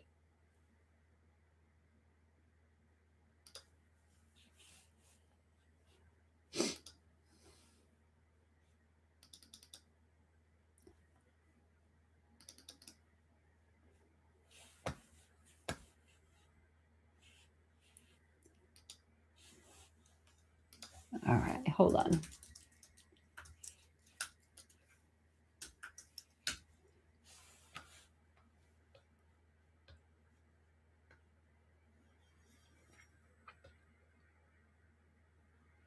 Okay, so we have a bunch of new articles on the IC Network website. We have that big new article on post-UTI hypersensitivity syndrome. So there are a bunch of patients who say their symptoms started after having a bladder infection. They took antibiotics, the infection is gone, but the symptoms remain. What is that? What is that? And there are people online who are going to say that is a chronic infection. And they're going to say that you have an embedded infection. And they're going to say that you need to be on antibiotics long term. However, we now have new research, very, very good research, which shows that those symptoms are being driven by an injury to the nerves in the bladder wall. So when you have an infection, tissue is damaged. I mean, the infection burrows into cells, it infects the cells, and then destroys the cells. And then the cell ruptures open, releases all the new bacteria. They then go to the next layer of cells. And you basically end up with the equivalent of bacterial tunnels throughout your bladder wall. Well, the antibiotics kill the bacteria, but what about the injury the bacteria left? Right? There's like real tangible injury to the tissue of the bladder wall. And what this study found is that during a UTI, your body is fighting hard for you. It's the infected cells are shed, but the tissues become inflamed. And as part of that, the nerves in the bladder wall themselves become damaged. The bladder then begins this rapid repair program that involves a massive growth of new cells, including new nerves. Unfortunately, it can have unexpected side effects. As the bladder nerves heal, they become overly sensitive. This means that the bladder starts sending pain and urgency signals even when there's no infection present. Simple things like urine touching the bladder wall can feel irritating and painful. Sounds a lot like IC, right? It sure does. And then part of that is, as a process of that, part of that injury, mast cells get involved. Mast cells release histamine. Histamine is provocative to the nerves and causes yet more pain and dysfunction. So what can we do for this? While your bladder is healing, you have to create an environment that will help the bladder repair itself, which means you're not going to pour acid on an open wound every day. So you got to follow the IC diet, avoiding acidic, spicy, and caffeinated foods. Reduce really common irritants like that multivitamin you're taking every day that has vitamin C. That can be very irritating to the bladder wall. You want to calm the nerves down. And this is where you could do PEA, palmitoyl ethanolamide, which is an over-the-counter supplement with many, many research studies showing it acts by calming nerves down. Or you can go mainstream and do gabapentin or amitriptyline if you're comfortable with the side effects. We want to try to reduce some mast cell activity, try to calm the mast cells because they've all been provoked by the infection. So this is where you can do quercetin, which again is a big ingredient in all the bladder supplement, the main bladder supplements for that we focused on. Or you can do hydroxyzine or Zyrtec. And then we want to protect the bladder lining. And that's where you would do chondroitin, or you could go ahead and do a heparin lidocaine or a chondroitin hyaluronate bladder instillation. Okay, so post-UTI hypersensitivity syndrome highlights a critical shift in how we understand lingering urinary symptoms. For many patients, the problem is no longer bacteria. It's the aftermath of the battle the body fought to eliminate them. Nerve overgrowth and mast cell activity can leave the bladder in a state of heightened sensitivity, creating symptoms that feel identical to infection. The path forward is not more antibiotics, but healing, calming, and supporting the bladder as it recovers. I wrote that last week. Oh, ow. Lisa says, with the patient in the studies, issues were related to the central nervous system. Did it say what was done to calm them? It's just kind of like what I was just talking about here, and that is calming the nervous system down. We have to avoid provoking the nerves and protecting the tissue. And at the same time, we can do certain things that can chemically calm the nerves down, like palmitoyl ethanolamide, PEA, if you're going to try an over-the-counter supplement first. Thankfully, very few side effects associated with that. Or you can go with the gabapentin, Neurontin. You did just answer my question, but I have never had a UTI. But that's okay, honey, because the bladder can become sensitive for any number of reasons. Nerves can become inflamed because you have very tight pelvic floor muscles that have restricted blood supply to the nervous system, promoting neuroinflammation. Nerves can become irritated if you've got estrogen atrophy and urine is penetrating into the bladder wall, irritating the nerves. Nerves can be irritated for any number of reasons besides a bladder infection. And nerve irritation is really at the heart of IC anyway. It's like the nerve in the bladder is very irritated. Now I have to figure out why. In many cases, the nerves are just irritated. Like I was working with a patient this week who was just, she said she'd been massively addicted to Diet Coke her entire life. That literally all she ate was Diet Coke. And all of a sudden, they started bothering her. And she's in her 50s now. And I explained estrogen atrophy. That when she was in her 30s, she had enough estrogen for her bladder to make that nice thick coating of mucus. So she could do irritating things because her bladder wasn't vulnerable. But man, once you hit your 40s and 50s, your estrogen levels are dropping. And she was in her 50s. So she was absolutely in genitourinary syndrome of menopause, also known as estrogen atrophy. And now because her bladder can't make mucus, that Diet Coke she was drinking every day, it's irritating her bladder wall. That absolutely is going to cause a lot of neuroinflammation. No doubt about that. No doubt about that. Okay, what else? So what else did I release this week? 10 hidden IC triggers that have nothing to do with food. Let's go through these. And actually, Stacy wrote this, J.C. Shannon, who's a wonderful writer for the IC Network. Number 1, stress and the nervous system overload, which is a hidden IC trigger. Stress is one of the most common and most misunderstood triggers. When your body's under stress, it shifts into a protective state. Muscles tighten, breathing becomes shallow, and blood flow is restricted or redirected. Yada, yada, yada, yada, yada, yada. Okay. So we have to work on building small, consistent ways to calm our nervous system throughout the day, and then such as deep breathing, stepping outside for a few minutes, gentle movement, etc. And you can read this article right on the IC Network. Number 2, holding urine too long.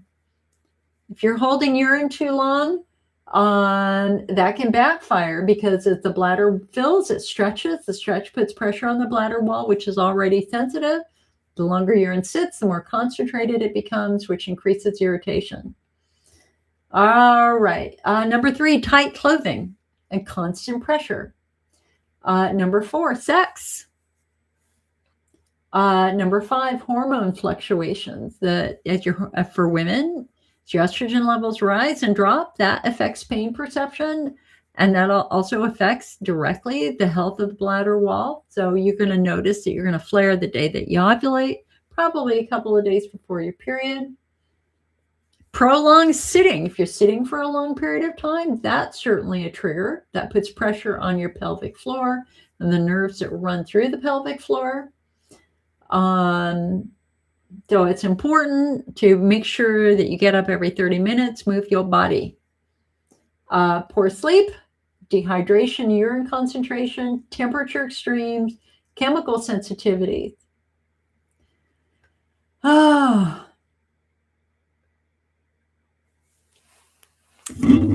bladder is a signal. If you find yourself going more, that's a signal that something is happening. And often it's something happening outside of the bladder, that something else is driving that need to urinate.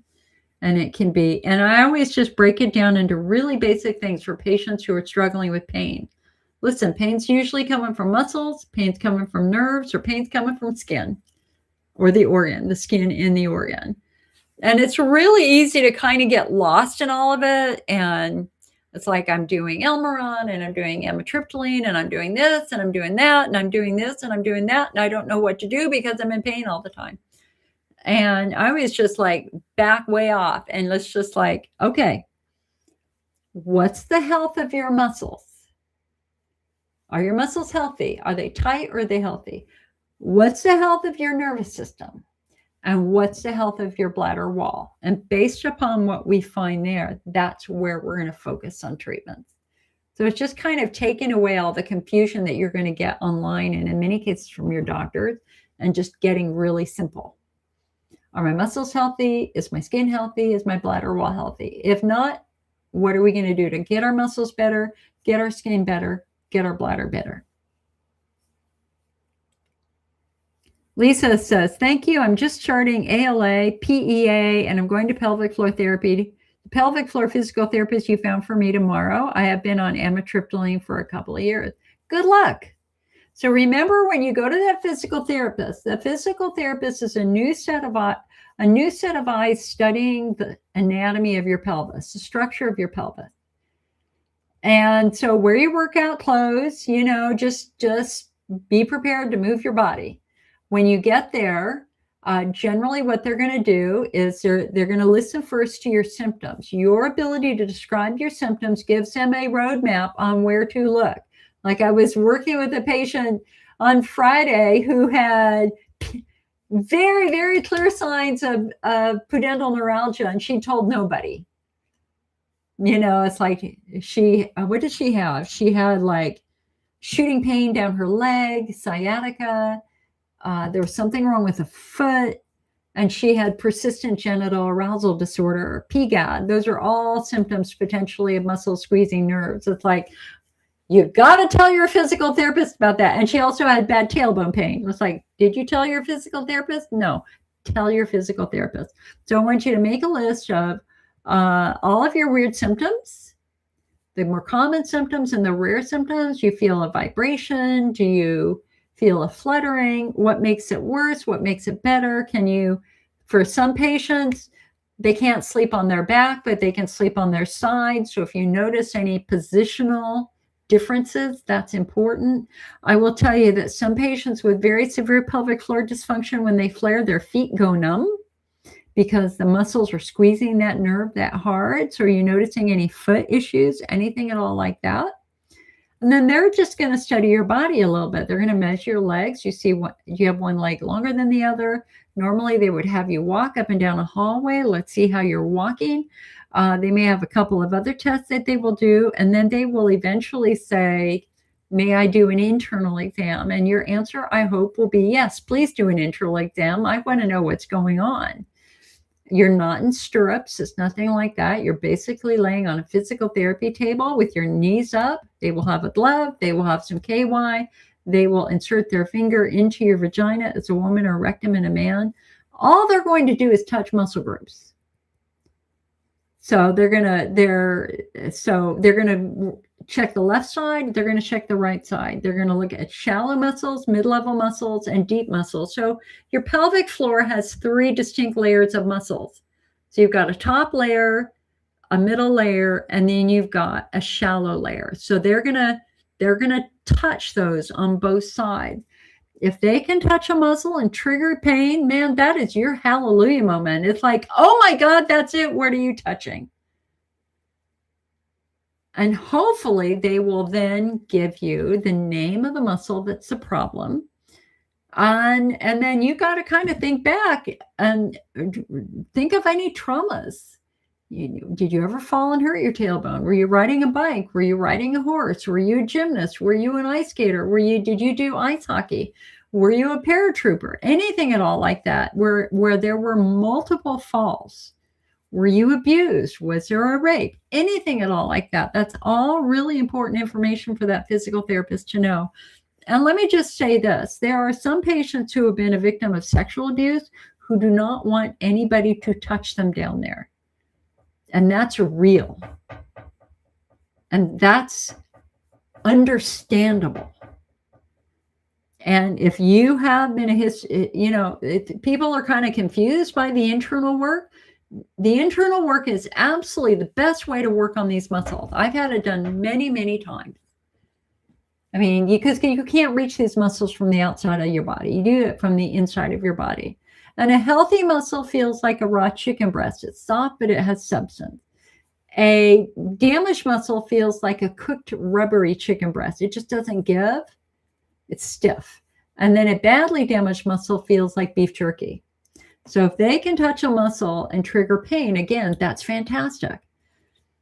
But if you have been a victim of abuse and you just don't want anybody touching you down there, you've got to tell that physical therapist. Be upfront, because seriously, we all see that. This is not unusual. Their job then is to, over time, build trust with you. And so they will then say, okay, we're going to do some external work. And hopefully you will continue to go to them so that you can see that, number one, there's absolutely nothing sexual about this at all. This is entirely muscle work. And number two, that you can trust what they are doing.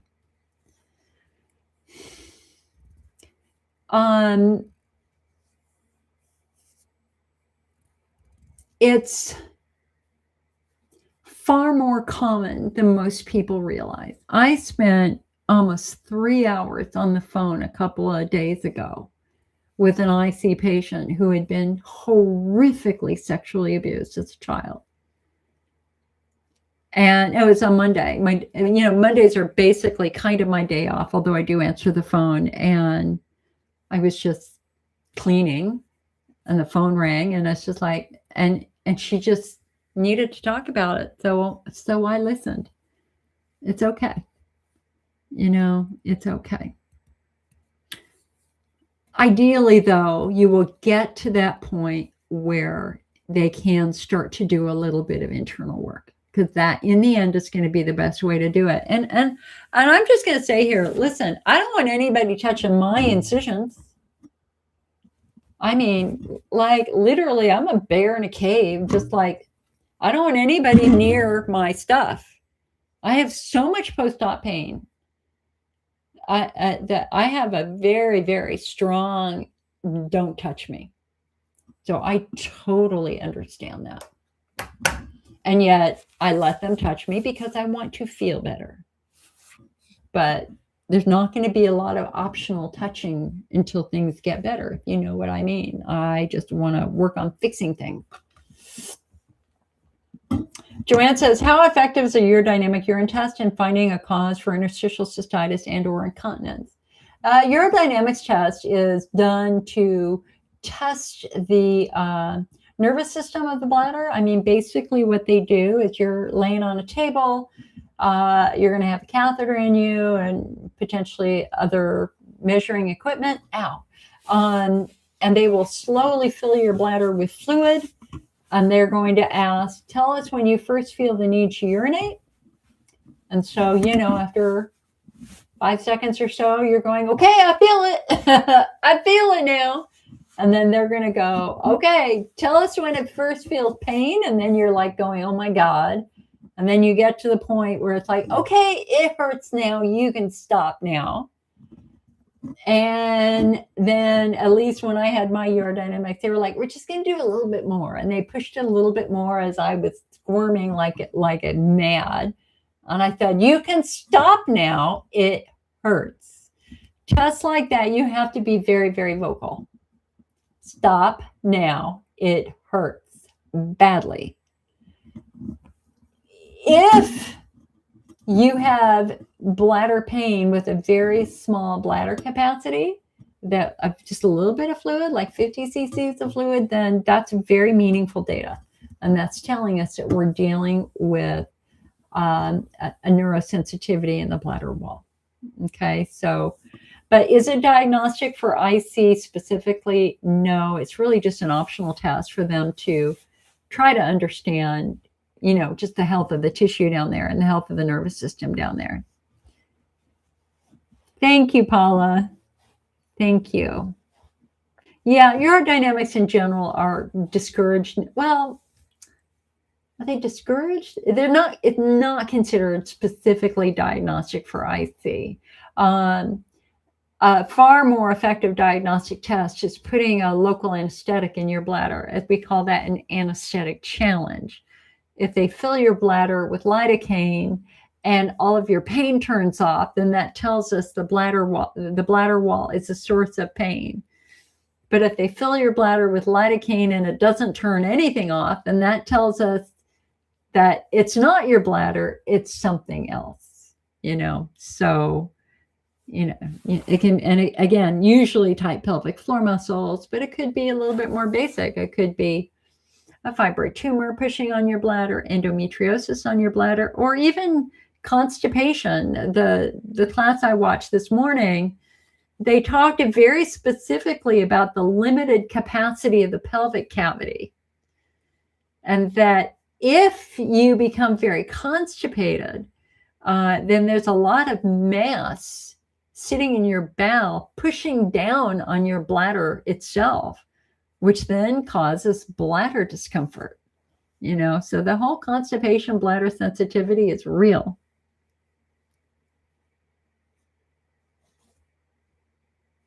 Krista says, do you all ever get a BB and yeast infection with this? Yeast infection is very common. We now have research from the National Institutes of Health that probably came out 8 or 9 years ago from our big IC research team, the MAP Research Network, which is now no longer, that has now ended. We have no active IC studies through the National Institutes of Health now. First time since 1980. Absolutely heartbreaking. Anyway, they were the ones who found fungal infections in a small percentage of IC patients. And what they also found is the more fungus present, the more bladder pain was experienced. So that was really big research that our federal government helped us to understand why some patients suffer from so much bladder pain. And so why do we get fungal infections? Because of antibiotic use primarily. Antibiotics kill the good bacteria that normally eat the fungus. So when you kill the good bacteria, the fungus grows. And I will tell you, I had a drug-resistant Candida glabrata infection after doing a 6-month course of antibiotics back. I did the old Dr. Fugazzotto protocol back in the 1990s. And that pain in my bladder was 10 times worse than any other bladder pain I'd ever felt. Fungal infections in the bladder are agonizing.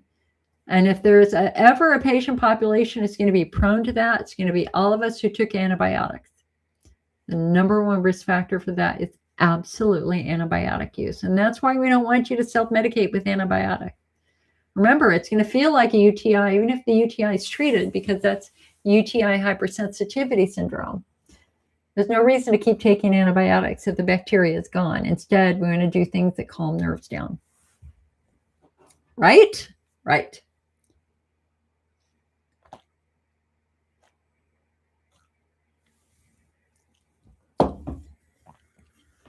Ready. And Krista, I don't know what you mean by BB. What is BB? Shayna said, how does endometriosis and IC relate? Also, is it best to do pelvic physical therapy exercises daily for the rest of my life to help manage symptoms? And Lucas, not necessarily. It's whatever works for you, hun. Okay, let's go back to Shayna here. So how does endo and IC relate? In a number of different ways. And endometriosis can relate physically, proximally. Endometriosis can attach to the bladder. And when it attaches to the bladder, it actually begins to burrow from the outside into the bladder itself. And so endometriosis has the potential of directly infiltrating the bladder It can wrap around the bladder. It can wrap around the urethra. It can compromise muscles. It can compromise nerves. So you've got this physical element to endometriosis that's real. Endometriosis attached to the bladder can absolutely mimic IC symptoms. But the other harsh reality of endometriosis is that it drives a lot of neuroinflammation and nerve irritation. And so for endometriosis patients, we often treat them like a widespread pain patient where our fundamental goal is to just try to calm these nerves down because the nerves are just being amped up all the time by the endo. And so again, this is where PEA, like Peora or PEA 500, which can provide baseline nerve calming effect. And if that's not enough, then you could go to a gabapentin or a Neurontin. Well, same thing. Okay, and is it best to do physical therapy exercises daily? Well, it depends upon what the exercises are. So there are kind of like two distinct types of pelvic floor patients in my experience. There are patients who have very old injuries. Okay, so like for me, I broke my tailbone when I was 13, and that caused pelvic floor chaos for me for decades. So we thought was IC. It turned out it was not IC. It was actually horrifically tight muscles that were damaging a lot of things. So physical therapy helped. None of the bladder treatments or installations did anything for me personally, but physical therapy help. But here's the rub. Listen, 6 sessions with a physical therapist isn't going to fix 10 or 20 years of muscle tension. It's just not. It's going to take a lot more than that. And the thing you've got to understand is that there's something called muscle memory. Your muscles get trained into behaving a certain way. And so reversing tight muscle memory is challenging. So for anybody who are old athletes like me, you're going to be doing physical therapy and or whatever you can do at home probably for years to try to reverse that tight injured muscle memory. But do I have to do it every day now? No, I don't. I have many days where my muscles are absolutely fine and other days when my muscles are very tight because I've sat. So I do my internal work when my muscles are in a tension pattern. And the first symptom of that for me is actually going to be rectal pain or pain when I'm sitting. Another symptom of pelvic floor tension is feeling like something's stuck up there. So if I start to feel any of those symptoms, or God forbid, any pins and needles, then I know my muscles are tight and I've got to go ahead and do that. So, and contrast, if this is short term, if this has only been going on for 6 months to a year, then 6 courses of physical therapy might be absolutely fine. And would you need to do physical therapy every day? Probably not. The question that you've got to ask your physical therapist is, are my muscles responding to therapy or are they always locking back down into tension? If your muscles are always locking back down into tension, then we have to figure that out, because what that means is that there's something about your body that's putting stress on those muscles. It could be a bad hip. It could be a bad SI joint. It could be a broken tailbone. It could be that you're limping. Could be that you've got an ankle that rolls in or rolls out, which actually ends up distorting the pelvic floor on one side, or how you walk in general. So ask that physical therapist, am I responding or am I always tight? If you're always tight, we got to look at it a little bit more closely now, specifically at joints and how joints are interacting with your pelvic floor. Kathy said, the day after I use my estradiol vaginal cream, I get an itch on the outside of my vulva area. Is this common? You're not the first to complain of that. the operating assumption is that because they've given you estradiol cream, you are in estrogen atrophy. Okay, a symptom of estrogen atrophy is itching. And so you might benefit from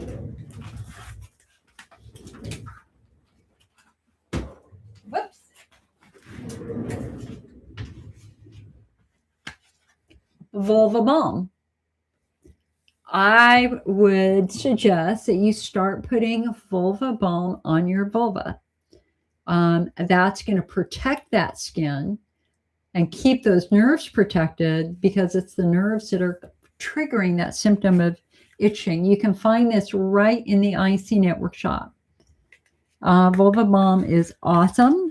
Lots of patients use it, myself included. This is what it looks like. And it's actually a very, very light oil. It's like a very, very light, non-sticky Vaseline that mimics your own natural mucus. You can use it every day. Put it on your vulva on the outside to protect that skin. That's what it's meant for. It's fantastic. You can find it right now in the IC Network shop. It's under feminine hygiene. We sell a lot of it. Heidi. Hello, Heidi. It's always nice to meet another Heidi, because my middle name is Heidi. You don't see a lot. You don't meet a lot of Heidis these days. You're having a horrible time getting Urabel, your Euro MP covered by insurance, out of pocket. Went from $170 to over $500, feeling lost and broken. You're fighting a losing battle. Well, I mean, there's good news, bad news here with this situation. So here, hold on. Let me just look up something really quickly.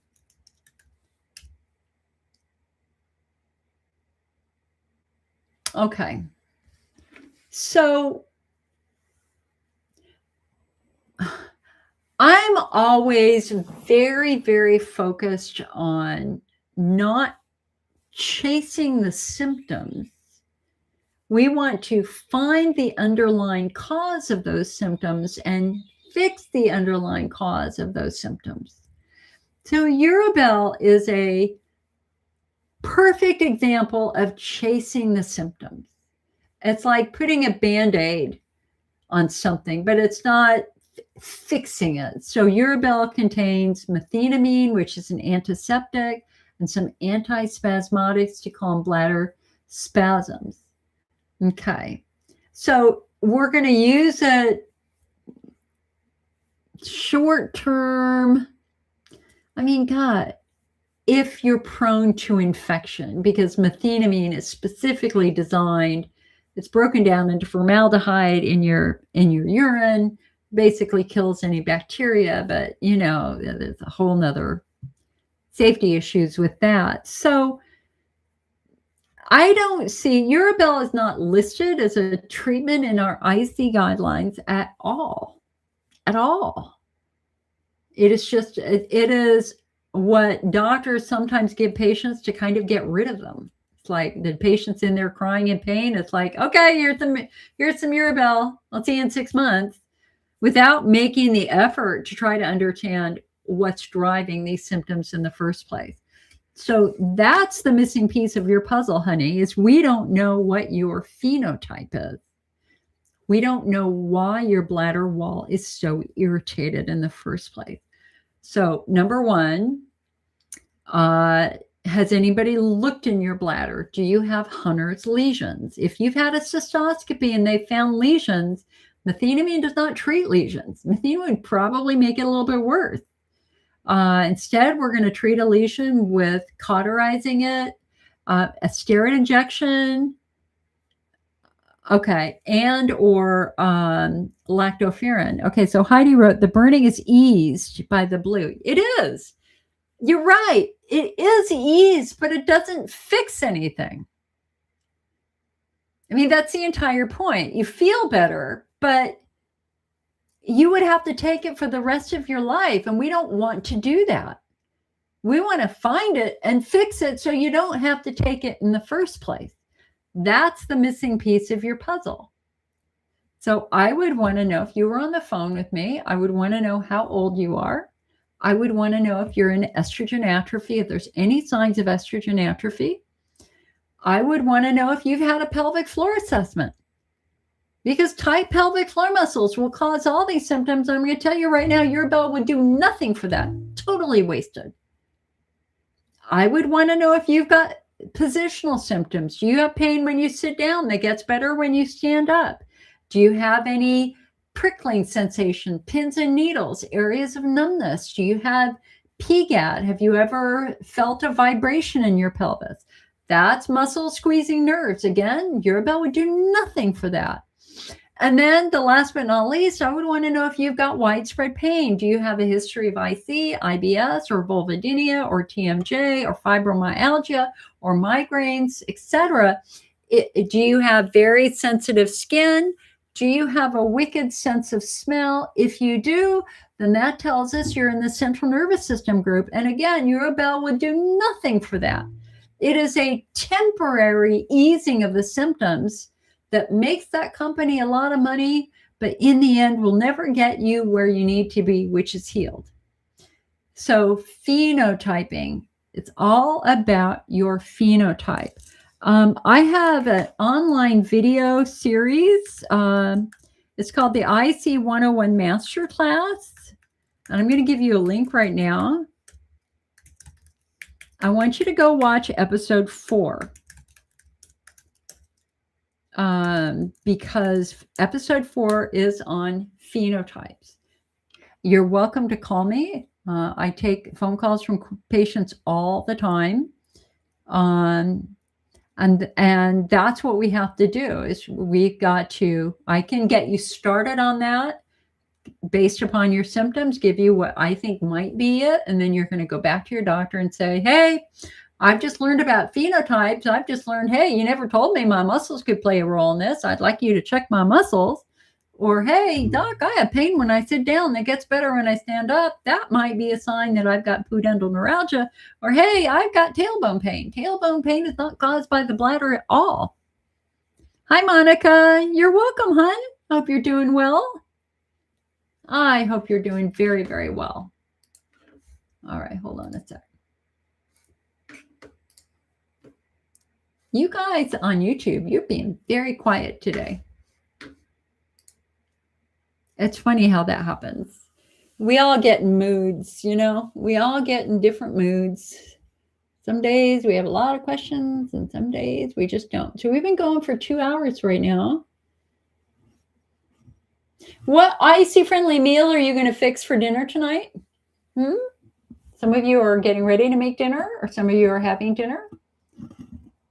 What are you going to make for dinner tonight? You know what I did yesterday? I had barbecued chicken, but it's just like real chicken without a barbecue sauce on it. I had corn on the cob. It's just at this party for this 2-year-old, and I came home and I made myself French fries. I just wanted some French fries. I don't know what I'm going to do tonight for dinner. What have I eaten today? Oh, I made gluten-free pancakes with blueberries. That's the only thing I've eaten today so far. I think I'm going to need to eat some protein. I mean, I make high protein pancakes with like 2 or 3 egg whites. So I'm going for the protein. Okay, getting back to Heidi. She's 50. Pelvic floor physical therapy, 11 months. Treated now with steroid shots in hips and ablation in the back for 4 years.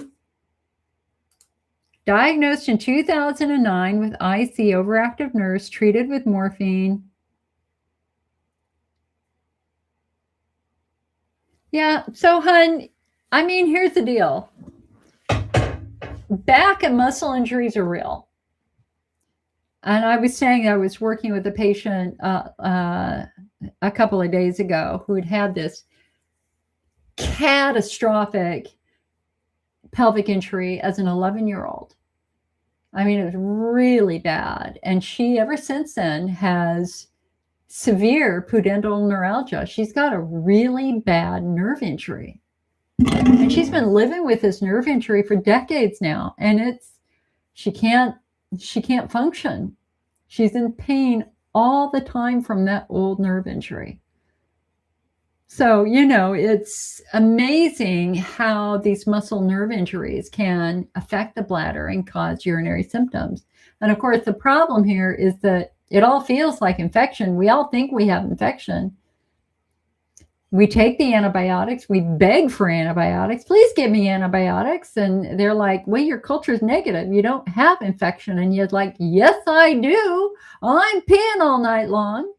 And they're like, no, you really don't.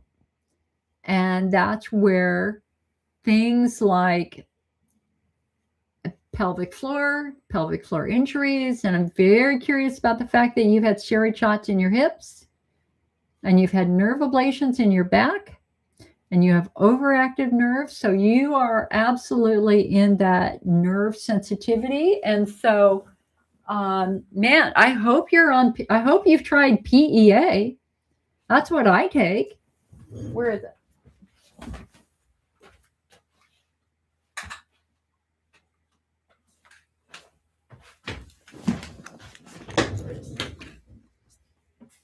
There you go.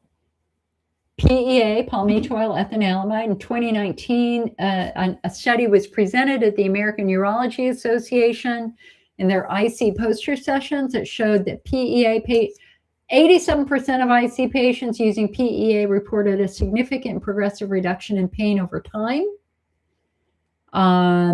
And its method of action is actually calming nerves down. You will find dozens and dozens and dozens and dozens of studies on PEA in published literature. Almost every study, the researchers are stunned by how well patients tolerate it. There were no side effects in the IC study. They've tested it with surgical pain, chronic pain, acute pain, shingles, burning mouth syndrome, fibromyalgia, chronic pelvic pain, prostate pain, bladder pain, you name it, they've studied it. And I took that study to this company, Natural Approach Nutrition, and I said, can you make us an American version of that? And they did. It's called PEA 500 or Piora. And this is what I take. And the amazing thing is, and they were talking about it in the class on Friday. So when you've sustained an injury, and you're, especially if that injury affects your central nervous system as mine did, so I now have very sensitive skin and a wicked sense of smell, which is all signs that my central nervous system took a beating, which it certainly did. And then we have something called small fiber polyneuropathy. And small fiber polyneuropathy is when the tiniest nerves in the surface of your skin become sensitive. And so and again, I'm a redhead, so I've always had sensitive skin. But man, I got to tell you, when I hit 50, my skin went bonkers, and I started feeling like I was just being poked by pins. And the older I got, the worse it got, until finally, like 5 years ago, I couldn't sleep through the night. I mean, I would have a big tub of CeraVe lotion. I had all these different pain-fighting lotions on my bedside table, and it was like I was chasing dry skin all night long. I mean, it was so bad. And then the PEA study came out, and listen, I don't like taking a lot of stuff anyway. I don't. I genuinely, I'm so prone to side effects. I don't like doing that. But I was so desperate. I looked at all the PEA research, and I thought, wow, what the hell? I got nothing to lose. And I went, okay, I'm going to try it. And you know what? It's gone. My skin is completely normal now. I don't feel pinpricks in my skin anymore. And that's because of this. I have been through 2 major surgeries in 2 years. And I firmly believe that this is one reason why I responded so quickly after those surgeries. Granted, I have a neuropathy, nerve damage from my mastectomy, but that's what happens when you have major surgery like that. So Heidi, it's worth a shot, hun. It's really worth a shot. You can find that in the IC Network shop. And guys, when you buy from the IC Network, this, keeps these meetings going, because it's what pays the bill. So we really appreciate it if you want to support these meetings and the work we're doing, especially the work we're doing with Elmeron and the eye and bowel issues. Please become a member. Come on over to the IC Network shop and you buy stuff in the IC Network shop. We have all the supplements. We've got heating pads. We've got chair cushions. I did just get probably the last cushions I'll ever get. Well, I don't know that yet. We have this great, let me show it to you.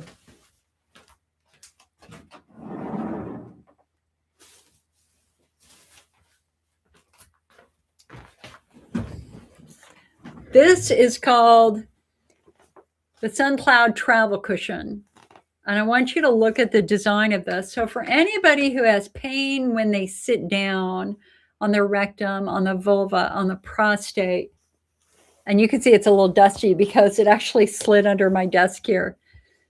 This is the cushion that we recommend to them because when they sit on it, you can see that each butt cheek is supported, but nothing is touching the crotch. Absolutely nothing is touching the crotch. We, the IC Network, we actually made cushions for 20 years. They were cushions, they were much cheaper versions of these. So instead of having a cushion that goes down, ours just went straight across, even though there was a groove in the foam. We sold thousands of those over 20, 25 years. I mean, to every country. And they were lost all over the place. They were lost on airplanes and trains everywhere around the world. The blessing of the cushions that we had, they were really cheap. They were like $30, $28, something like that. Unfortunately, COVID closed the factory and I can no longer get our cushions. So the nearest cushion we have is this cushion, which I'm going to tell you right now is a much higher quality than the cushion that we made. And it has a much higher price. But man, that cushion, I mean, I've had that cushion for 5 years now, and it's like new. This cushion will last forever, but they just, because of the economy and because of tariffs, they just raised the price to $150 on their website. Yikes. I think we have it in the IC Network shop for $99, I think. It might be, or $125. I mean, so I'm looking. But wait. Hold on. Okay. Waffle cushions. So this is the cushion that I sit on because I don't have pain in my crotch. I have pain in my glutes. And we sold one type of waffle cushion for many, many years. But the problem with the old waffle cushion is that it would rupture. And it was like $35, $37. And the latest group we got, oh my gosh, they're going flat. So we did a deep dive and we found another maker of this. And you know how much they cost? $16. And it comes with a,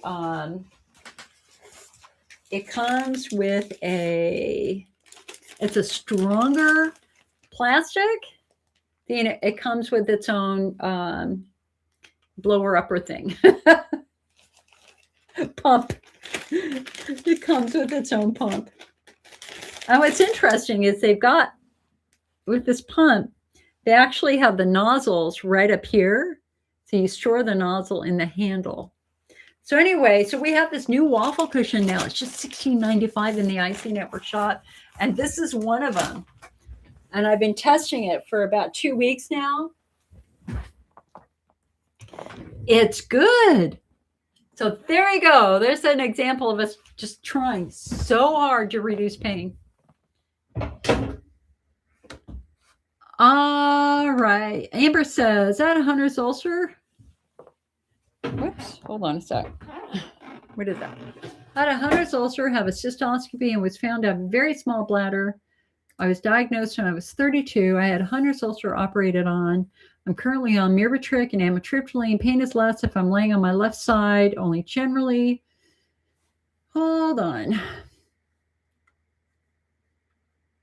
Sometimes nothing helps for the pain except Tylenol. The IC diet doesn't seem to affect me unless it's tomato-based or spicy. Sex doesn't seem to have affected. Is there anything else I can use to help lessen the pain level?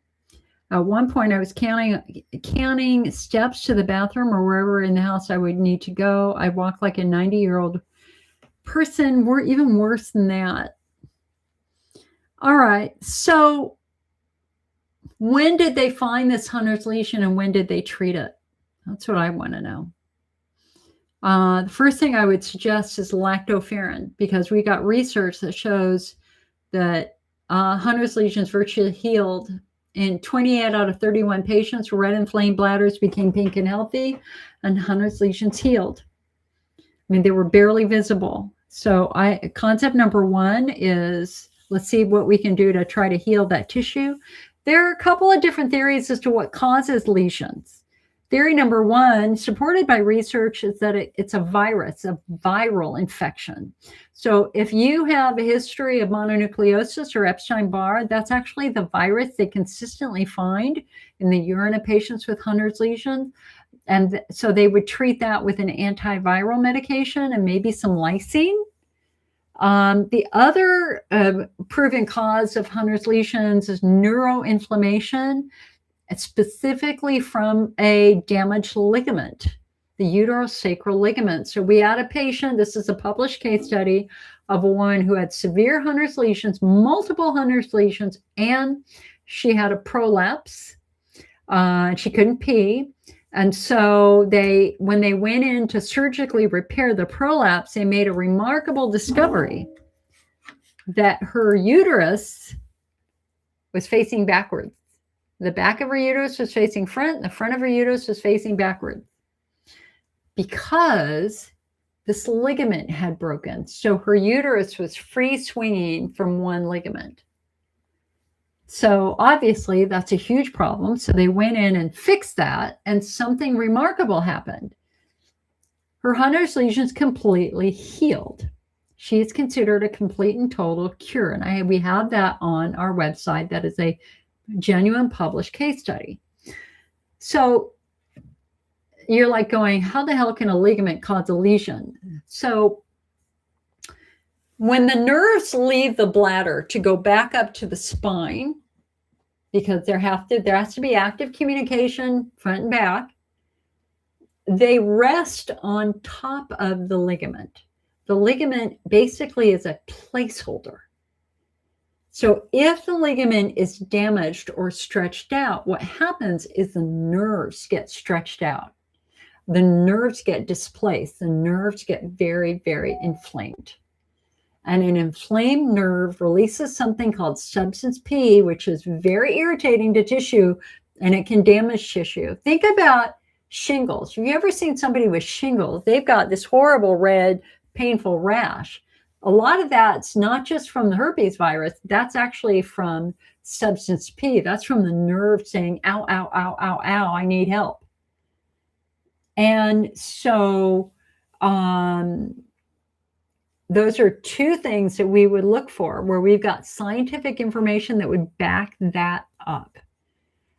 So again, do you have any history of mono, or do you have any signs of a prolapse, anything at all like that? Different treatments. Hunner's lesions do not cause positional pain normally. You say you have pain on the left side. Okay. We don't normally see that with Hunner's lesions. We see that with tight pelvic floor muscles or endometriosis. If you always have pain in the same location, it's always right there. We have to figure out what's right there. What structure is at that location causing that pain? And so if you have pain on the left or on the right, that's not your bladder, because your bladder's in the center. But sometimes patients have pain in the center. I was working with one gentleman for several years. He always had pain just by his prostate, and it turned out he had gangrene inside his prostate. He'd been diagnosed with IC. So anytime it's positional, we got to understand the anatomy at that place. The other thing that makes me think your lesions aren't a big issue is because you're not particularly diet sensitive. Patients with active Hunner's lesions are generally incredibly diet sensitive.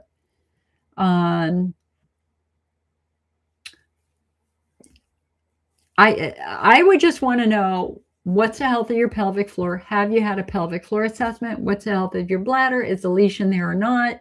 We can treat both. If you've got tight pelvic floor muscles, do the physical therapy. If we still have Hunner's lesions, lactoferrin is something you can do over the counter, where you got excellent research showing that that would help. And there's a big article on the IC Network website about it. And you know what? I can actually get that article for you. Hold on one sec.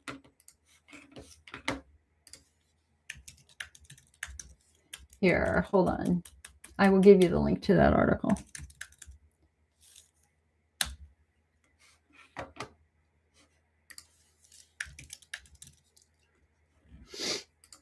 Let's see here.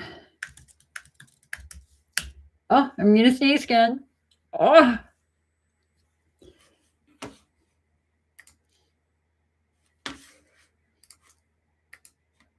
Okay, so here is the lactoferrin, what I wrote with all the research with lactoferrin, if you want to learn more about that. And let me give that to YouTube too, because remember, we're streaming on Facebook and YouTube right now. Okay, and then let me give you that case study. Hold on a sec.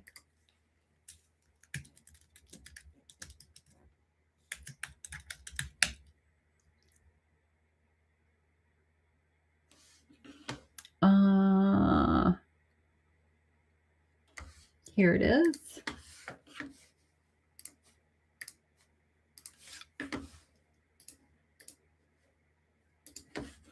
All right, and YouTube, let me give you this.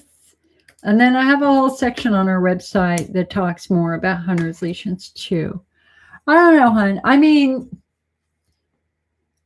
yeah. Most patients with Hunner,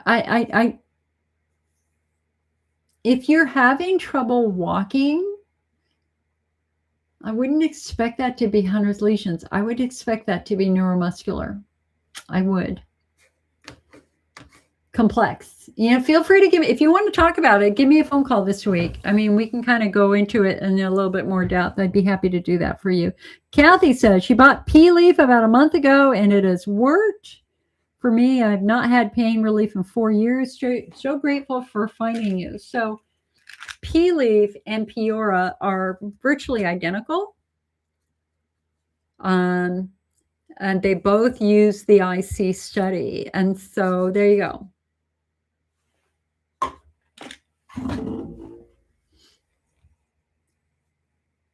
Isabel said, my urologist ordered Mirbitric for my overactive bladder. How long do you usually have to stay on it? He didn't see me. Just a phone call. The PICs did reduce the pain. The PICs? What do you mean by that? The PICs did reduce the pain. Well, again, Isabel, Mirbitric is a perfect example, again, of what I call chasing the symptoms. It's not fixing anything, but it is reducing some of the symptoms. I would not be content doing that for a long period of time. I would be asking a lot of questions about why this is happening in the first place. I see from your picture, you have a Canadian flag, so you might be coming from Canada. And unfortunately, Canadian medical system struggles with typical IC patients. It's very hard to find a urologist for IC at times, or getting in a timely way. I would want to know if you have estrogen atrophy. I would want to know if you've got tight pelvic floor muscles, and I would want to know if you have very sensitive nerves, because those are all things that can be treated. So that you wouldn't necessarily have to use the Mirbitric over time, because Mirbitric can also be very expensive. Linda says, my stomach always feels acidic. People say I need more acid, not less, but more acid would kick up my bladder. Okay, so, and she says, very interesting that I get cold sores, always have if I do anything on my upper lip, even tweezing or microneedling. I've been on lactoferrin for over a year, and I've had 2 microneedling sessions, and it did not trigger a cold sore. The lactoferrin website says it helps with cold sores. I guess it does. The reason why it does, Hun, is because it boosts your ability to fight off viral infections. It plays a critical role in the health of your immune system. So lactoferrin is a natural antibacterial, antiviral, antifungal. So that makes total sense. Total sense. Now, I have a really interesting story about stomach and stomach acid. Because I'm just like you, I make mistakes too, all the time. I'm not perfect, believe me. I'd love to be, but I'm not. We had here in Northern California about a month ago, we had a week of 100-degree weather. And it was glorious because we've had a very cold, overall, very, very cold year, 9 months to a year. A very foggy last summer. We all feel like we were robbed last summer of summer. And so I, Miss Jill, love the sun. And when the sun happened, I went bonkers. I just pretended that it was summertime. And so I was outside every day. And when I was shopping, I got stuff that I would normally eat in the summer, which particularly was mangoes. And I went to town on mangoes. Let me tell you, I had them in the afternoon. I had them as dessert. I love those mangoes. I ate a lot of mangoes. And specifically unripened mangoes. And bad things happen when you eat a lot of mangoes. Number one, it causes horrific diarrhea, which I had for like 3 days. Like, why am I running to the bathroom? My diet's so good. The only thing I changed was the mangoes, and then the light bulb turned on. Oh, maybe you're eating a few too many mangoes. But at the same time, I'm going to tell you that my stomach felt very, very acidic and very, very red. And it was a very distinct symptom that I rarely have had before. It was like my stomach had been beaten up. And as I was reading about mangoes, specifically unripened mangoes are notorious for doing that, because unripened mangoes are apparently high in some sort of something which really irritates the stomach lining. So Linda, I would approach this in a couple of different ways. Number one, I would do a food diary. And I would be writing down what you're eating every day, and at the same time ranking how you feel. How does your stomach feel? And let's see if you can start finding triggers for stomach upset. And it might be something silly like mangoes, like what I did, but it could also easily be even 1 cup of coffee a day, chocolate, Diet Coke, artificial sweeteners, alcohol, any of those things. Some of the new research on alcohol shows that it destroys the biome in the stomach. And we don't want to kill the good, healthy bacteria. And so I rarely drink any alcohol now. And listen, my sister is a winemaker, When I was in grad school, I was working in a winery. I love working in a winery. But at the same sense, I now realize, and we now have excellent research that shows that alcohol is incredibly damaging in a number of different ways. So I would challenge you to do that diary, and let's see if we can find some cause and effect there. That might be really useful. And then another thing you want to think about is that there are different types of stomach conditions. If you go back and you look at the old epidemiology research for IC and the old early studies where they were doing related conditions, we saw back in the 90s that a lot of IC patients had IBS and irritable bowel syndrome and whatever.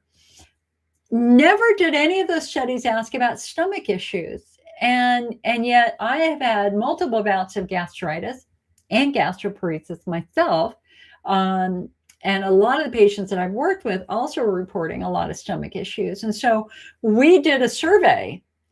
I don't remember how many answered, several hundred, I'm sure, if not more. And what we found was that stomach issues were incredibly common in the IC patient population, incredibly common. So, and what we found, gastritis, GERD, and gastroparesis. And that's what I have. I have very mild gastroparesis, which is delayed stomach emptying. It means that food sits in your stomach for longer periods of time than normal, and it starts to ferment. And when it ferments, it produces gas. And I can remember exactly when it started because I went to the gym and I was on a Stairmaster at the time, and I started belching. It's like, where is this coming from? And it did not feel good. And then over time, it got worse and worse and worse. And then eventually it got to the point where I couldn't eat anything without belching. And then I got to the point where I couldn't drink water without belching. And then I got so dehydrated, I ended up in the hospital overnight. And it took some testing to see if they finally did an endoscopy. And I'd had an endoscopy at 4 p.m. I was allowed to eat breakfast at 8 a.m, and my breakfast was still in my stomach at 4 p.m. The nerves in my stomach had just gotten so inflamed, they had stopped working. So you might want to, if you've got gas in your stomach, then that's a good sign that you might be dealing with some gastroparesis, like me. My best friend has gastroparesis now too. And so the way I control that, what I have learned is that it is triggered by foods that are very hard to digest, like apple peels and raw vegetables. And for me, leafy greens, which sucks because leafy greens help with blood pressure. And oh my God. Anyway, they're just things you've got to learn. There may be other things going on. Amber said, my urologist found the Hunner's ulcer when she did the cystoscopy. She then booked me for my operation, and I believe she lasered it. Okay, good. Oh, the pills you took. Okay. So again, Amber, I would throw some lactoferrin in there now. Did I give you that? Yeah, the lactoferrin, it's not a man-made chemical. It is a normal part of our immune system. The human body makes its own lactoferrin. There's lactoferrin right now in our tears, in our vaginal fluid. The challenge is that sometimes our body struggles to make lactoferrin, especially as we get older and those lactoferrin levels drop. So researchers have, for the last 20 years or so, been studying boosting our immune system with lactoferrin from cows, and it turns out it works. And the IC study, there were 31 patients in the IC study, 28 out of 31 experienced no flares. Their bladders had become, their red inflamed bladders had become pink and healthy, and their Hunner's lesions virtually disappeared. So when that study came out, we brought in a very similar lactoferrin from Australia, and quite a few patients use it now and use it with success. Helps some people, not everybody, but it's at least it's an option, because there really are comparatively few options for Hunner's lesion patients, because there's just still a lot we have to learn about why lesions occur. And again, we got the good research with the viral infections. We got the research now with the ligament. But there may be even more that we haven't uncovered yet on why lesions occur. So boosting that immune system, not a bad idea.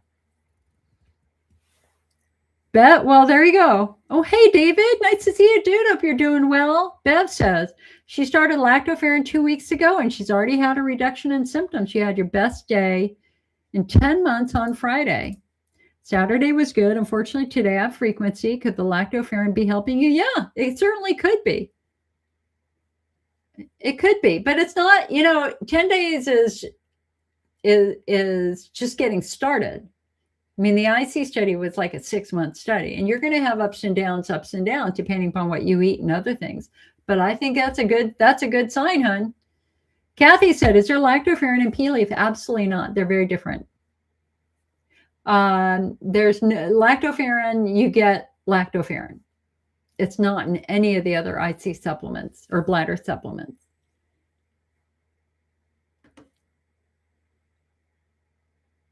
You're welcome, Linda. You're welcome.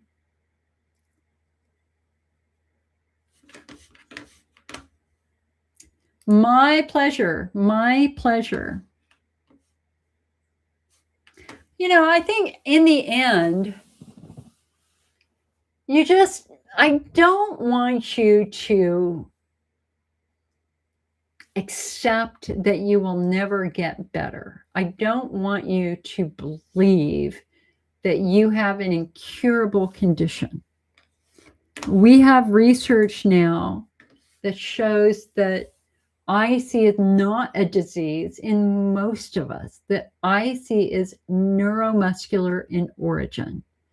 We now know that 87% of IC patients have tight pelvic floor muscles.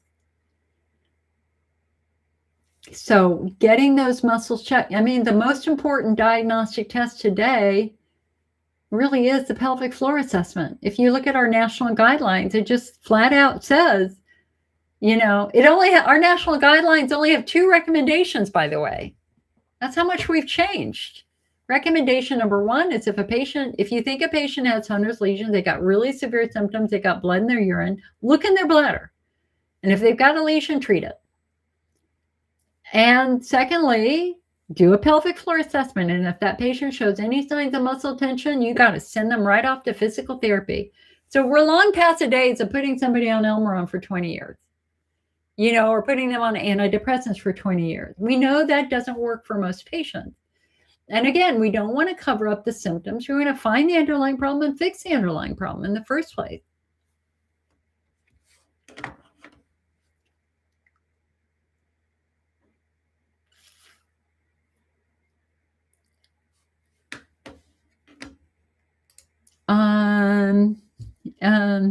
Amber said, anything is worth a try. I will always try. Where would one find lactoferrin in Canada? We can send it to you, hun.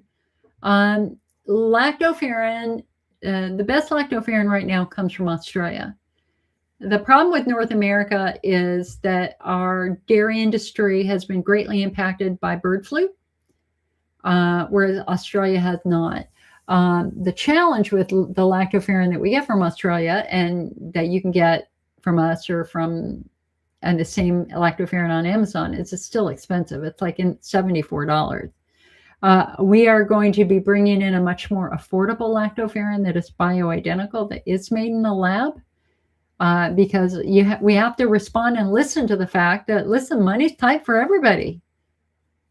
Very few people can afford $100 a month or $74 a month right now for a supplement. So we are bringing in one that's going to be under $50, hopefully.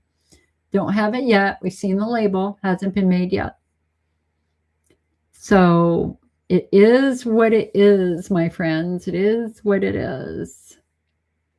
But what I don't want you to do is I don't want you to follow every fad you read online. You know, I mean, listen, I started the first support groups online 33 years ago. I'm kind of like the fairy godmother of support groups online because I was the first to ever do it. And before social media, I was the only one who did it. And I had a team of 20 trained support group leaders, and we worked with 200,000 patients a month, easy, if not more, on our website. So we have seen it all.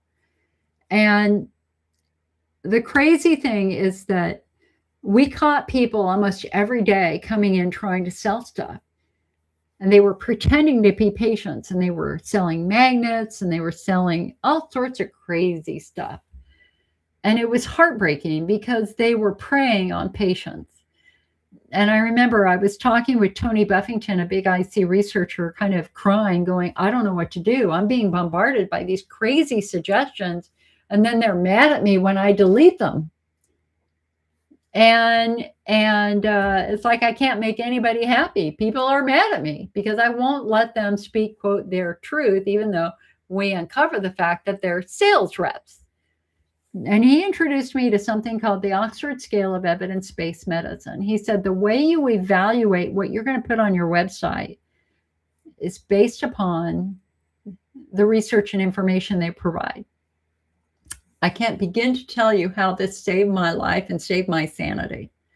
So an F is information from somebody selling you something or the opinion of another patient. A D is the opinion of a doctor, okay, or somebody really experienced. So I'm a D because I'm very experienced.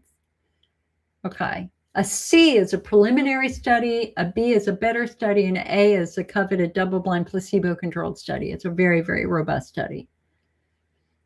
So I want you to look at research because that's what I look at. And so once I went back to all these companies and said, you got to give me something, 90% of them went away because they didn't have any support.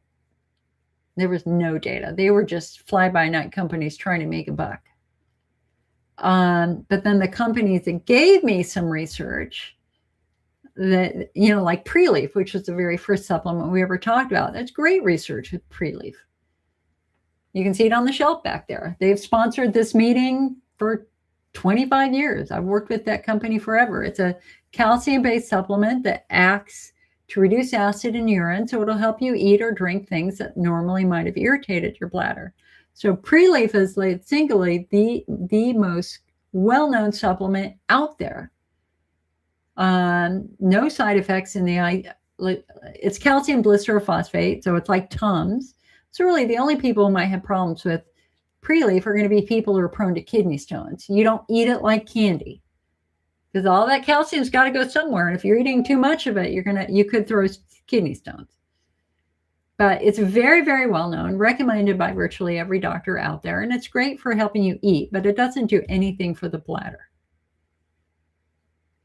And then the next supplement that had really good research behind it was Cystro Protect. And again, I talked about that earlier. 252 patients took it for 6 months. And that study was done by Dr. Theoharides. And so all the calcium-based, the chondroitin-based supplements like Bladder Builder and Bladder Rest, because Cystro Protect's an old formula, and now we've learned more, but they still rely on that foundational research. Then in contrast, I don't have any published study showing that aloe is helpful for IC. I've got a published study showing that lactoferrin is good for IC, specifically Hunner's lesions. So there's a lot of crazy stuff online right now, and you can't just say, I'll take anything, just give me anything to make it go away. Because there are people, like there was a lady who was selling a book on IC. She promised a cure. Her name was Marie something. And it was like one of the first books. And it was nuts. And it turned out she had the same book for a bunch of different diseases. She just swapped out the disease names.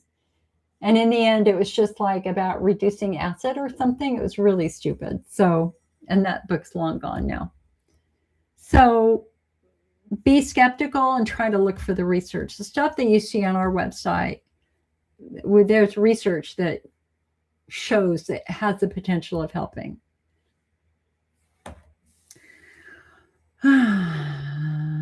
Shelley says, good afternoon, Jill. I've been to the OR 7 times for my Hunner's ulcers. My urologist would like me to take cyclosporin. I have not heard about lactoferrin. What is recommended?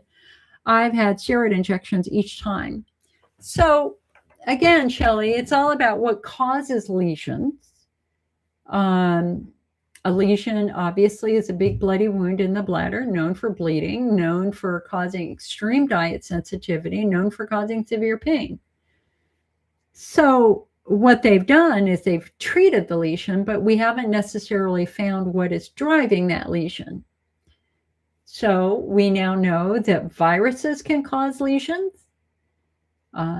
Again, specifically the Epstein-Barr mono, but the polyoma virus can do it too. Viruses have long been linked to hemorrhagic cystitis. Hunner's lesions cause hemorrhagic cystitis. So it would be interesting to see if you have active viral infection or history of viruses. And that's where lactoferrin shines, because lactoferrin boosts your immune system to fight off the virus. And I'm going to say here that this has been confirmed by our own National Institutes of Health.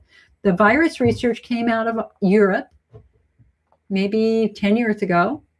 And we were so excited. I mean, they were just studying the urine of patient with lesions and without lesions. And when they studied the urine of patients with lesions, they kept finding virus, but not in the others. They started publishing this research, and we were like, finally, we have something that might be a cause of lesions. One of the biggest mysteries in IC is what causes lesions. And so more of this research was coming out, a little bit more studies, and we're like waiting for the Americans to chime in.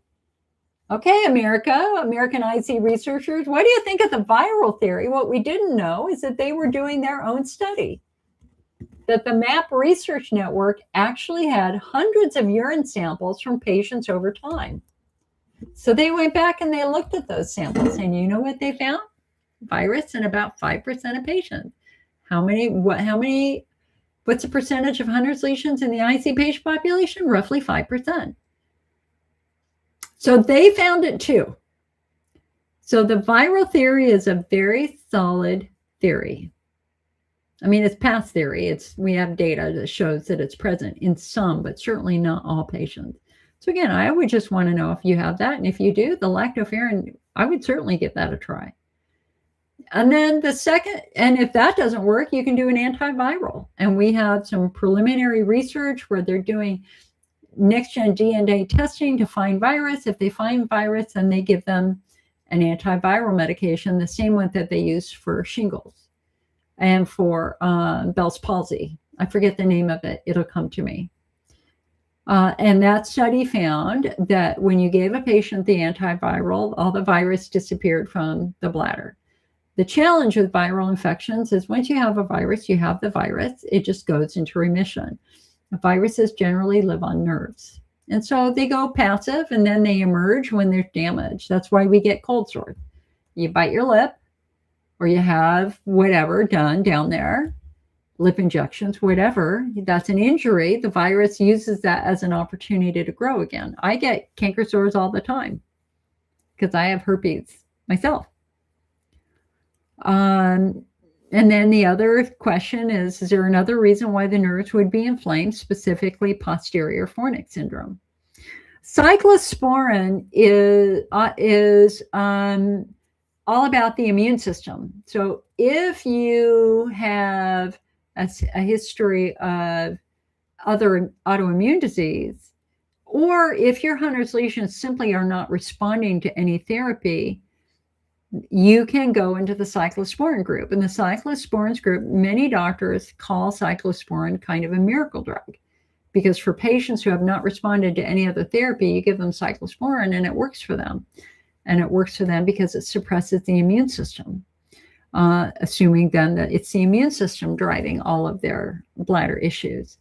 The challenge with cyclosporin is that it is a big time med with big time side effects. And really the biggest side effect of cyclosporin is very, very high blood pressure. So I have a very good friend of mine who came to the IC network 25 years ago. We've been friends ever since. Good friends. We're very good friends.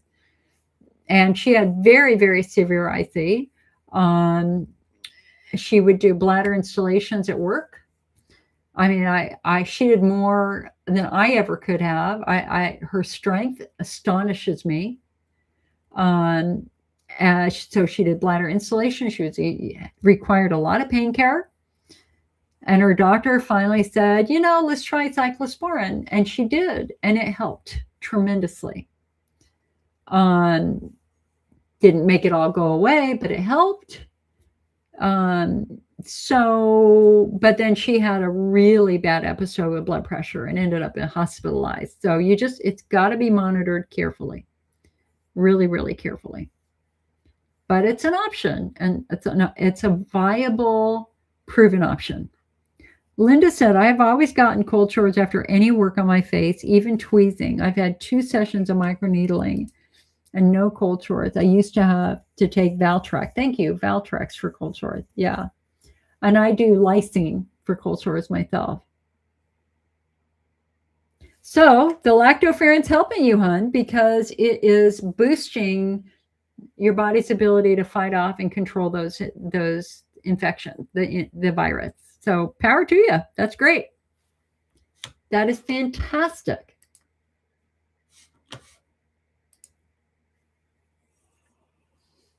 All right, we've been going for about 3 hours now. I am happy to take any questions you have. But once we're done, Amber said, you just mentioned Bell's palsy. I've had that a few years back. So glad you're talking about these pertinent topics. I wasn't given anything for it, though. It just ran its course. I still have nerve damage in my face, unfortunately. I will discuss taking lactoferrin with my urologist. Yeah, go back and read. I mean, I gave you the link to that article on our website. It's right on the front page of the IC Network. Well, it was. If you go over to IC Network, icnetwork.org, just search for lactoferrin. You'll find a very comprehensive blog on it with links to all the research studies. So print that out. You can print out some of the research studies. And it's an option worth exploring. And again, the reason why it excited me is that Hunner's lesion patients have very few treatment options. And if there was even a remote chance that this very simple oral supplement, over-the-counter supplement could help, it's like, why the hell not? Because of its safety profile. It's not a traditional medication associated with big time side effects. It's literally a protein isolated from cholesterol. And that research was a good solid study. It was a C study. It was not a double-blind study. We're not going to find double-blind studies really for supplements. The companies just don't have the money to do that. No. But it's a good preliminary study, and lots of people have been very excited about it. And as you can see here, people are using it and they're getting benefit. Some people are getting benefit from it. So guys, if you like these meetings and you like it when I do these meetings, please support the IC Network, because times are tough for us too. We really appreciate it when you buy stuff in the IC Network shop or you become a member, because that's what pays the bills to allow me to do this. Listen, you got me for another 4 years. But my brain is starting to say retirement. I love my job. I love what I do. But I will tell you that breast cancer really kicked me in the soul. And I've had a rough couple of years, and a big part of my brain is saying, go sit in the sun. I love what I do for sure. Oh, by the way, oh my God, by the way, I have to tell you something totally off topic. Totally off. This is going to make you amazed and kind of crazy.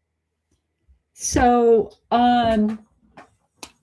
I keep visualizing this little beach in Hawaii, Kahala Beach. It's on the other side of Diamond Head. I have family that live in Hawaii. My aunt and my uncle were actually there when Pearl Harbor was attacked. I come from a Navy family, and they did a lot of stuff in Hawaii. So as a kid, I had a chance to go to Hawaii several times. The last time I went was quite, maybe 33 years ago. And this was before I had been diagnosed with IC, but I had symptoms. And so I had a flare on the plane. So we got to my aunt and my uncle's house, and I had a really bad flare. I thought I had an infection. So off we go the next morning to Kaiser Permanente, which has a hospital there. And my doctor was this little, really old Japanese doctor. I mean, she looked like an apple doll. She had so many wrinkles. And her English was not good. And she said to me, go water. It's exactly what she said. No go water, no go beach. And I'm like, we're in Hawaii. I want to go to the beach. She goes, trust me, no go beach. Bad water, bad water. She said, you go to beach, do not go above your knees. And she was serious. My mom was with me. She was serious. You no go water. Trust me.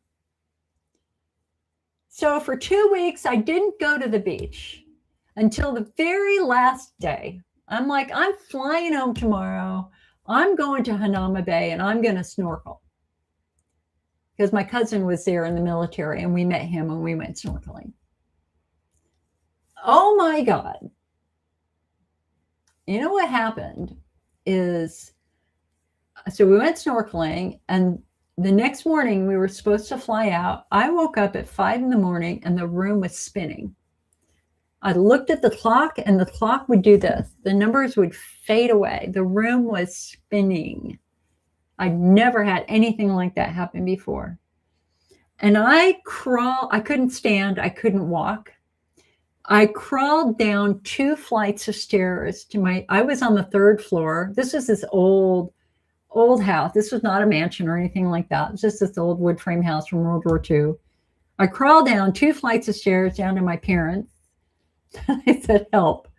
I don't know what's wrong. The room is spinning. So we call the ER and we go, my daughter woke up and the room is spinning. And they go, oh, we know exactly what that is. We see at least a dozen of you every day. And we're like, what? He goes, it's the sewage virus. Did you go to the beach yesterday? We're like, yeah. I go, did you swim? Yeah. He goes, you got the sewage virus. It turns out that in Hawaii, the sewage is pumped out like 5 miles, but the tide brings it right back in. And so their water is inherently filthy, like the worst water in the country. And so they said, don't worry, in a couple of hours, it'll get better. When it gets better, come on down to the ER and we'll give you an antiviral. So anyway, we drive down to the ER later and it was crazy. So then you're not allowed to fly for like 5 days. So I had to stay in Hawaii for a week. And of course, my boss at the time did not believe me at all, even though I had the hospital reports. We flew home. Flying was not fun because my ears were doing all sorts of weird stuff. And literally a week later, our TV station, Consumer Reporter, did an article on this very topic, that it turns out in Hawaii, they know they have problems with sewage contaminated water everywhere, all over the place. And they have little tiny signs, like at the entrance to the beaches. The reason why the signs aren't bigger is because they don't want to stop tourists. So like they know legit that people are getting sick every day from these sewage viruses. And they're making the bare minimum notice because they need to keep tourists coming. Okay. So yesterday, a new article was published exactly on this topic. And I tried to text it to myself from my sister's phone. Did I get the link? Anyway, I don't see it. Anyway, it's this brand new paper. So, I was saying, I want to go to Hawaii and sit on the beach. And she's like, no. Look at this. I was stunned. Like literally the most contaminated beaches in the country are in Hawaii. And so I will try to find that article if anybody wants it. The cool thing about that article is that it was like certain sides of the island had the most contamination, like the Honolulu side, the Hanama Bay side. But if you go to the windward side, the water is much, much better. And so she's like, yeah, you can go to Hawaii, but you can't go to Kahala. I was just reading that last night going, oh my God, it's still happening. And then they have all these the worst places are streams because there are a lot up the streams in the old housing units. They're not connected to the sewer, so they just don't have good sewer systems up in the hills. They don't, so they rely on septic tanks, but they're old septic tanks, and the septic tanks are contaminated. So the other thing that they're saying is, if you go, do not swim by streams that are dumping into the ocean, because the streams were massively contaminated. So anyway, that's my crazy story. And it all started with an IC flare on a plane flight. Go water, bad water. And boy, were they right. And I couldn't, for about a year, I got dizzy if I was on an escalator, on an elevator. I mean, that sewage virus in the ears was brutal. And the point of the article yesterday, and they specifically mentioned this, the patients are now getting these super drug resistant ear infections. So it's like, okay, it's like, damn, the water, the surf goes up onto the sand. So it's not just in the water. You have to assume that the beach itself is contaminated. And that's something we see in California anyway. I mean, we have beaches in California that are closed throughout the year because of sewage leaks, especially if there's been flooding. So it's like, man, you can't even walk on the damn beach. So hello, swimming pool. Maybe we'll go sit by a swimming pool. I just know that, and I said this, I said, like I love my job. I love what I do, and I love talking to you, and I love doing these, and I love working on the phone. What I hate is technology now. My brain is struggling. It doesn't want to learn new technology at all. Like my brain is over that. So now I'm just hiring people to do stuff that I used to do because I just don't want to do it. So anyway, Cheryl says, thank you, Amber. Cheryl says, have people gotten pain relief from gabapentin? Only if they have nerve-driven pain. And the challenge with gabapentin is that it's got a bunch of side effects. So I mean, if you want to do the nerve route, start with the PEA first. Start with the PEA, give that a couple months, see if that helps, and if it doesn't, then go to the gabapentin. Because as our guidelines say, we want to do the easy, less risky stuff before we do the stuff that's associated with more severe side effects. And gabapentin does have a bunch of side effects that PEA does not have. So that's worth a shot. You know what? Let me see.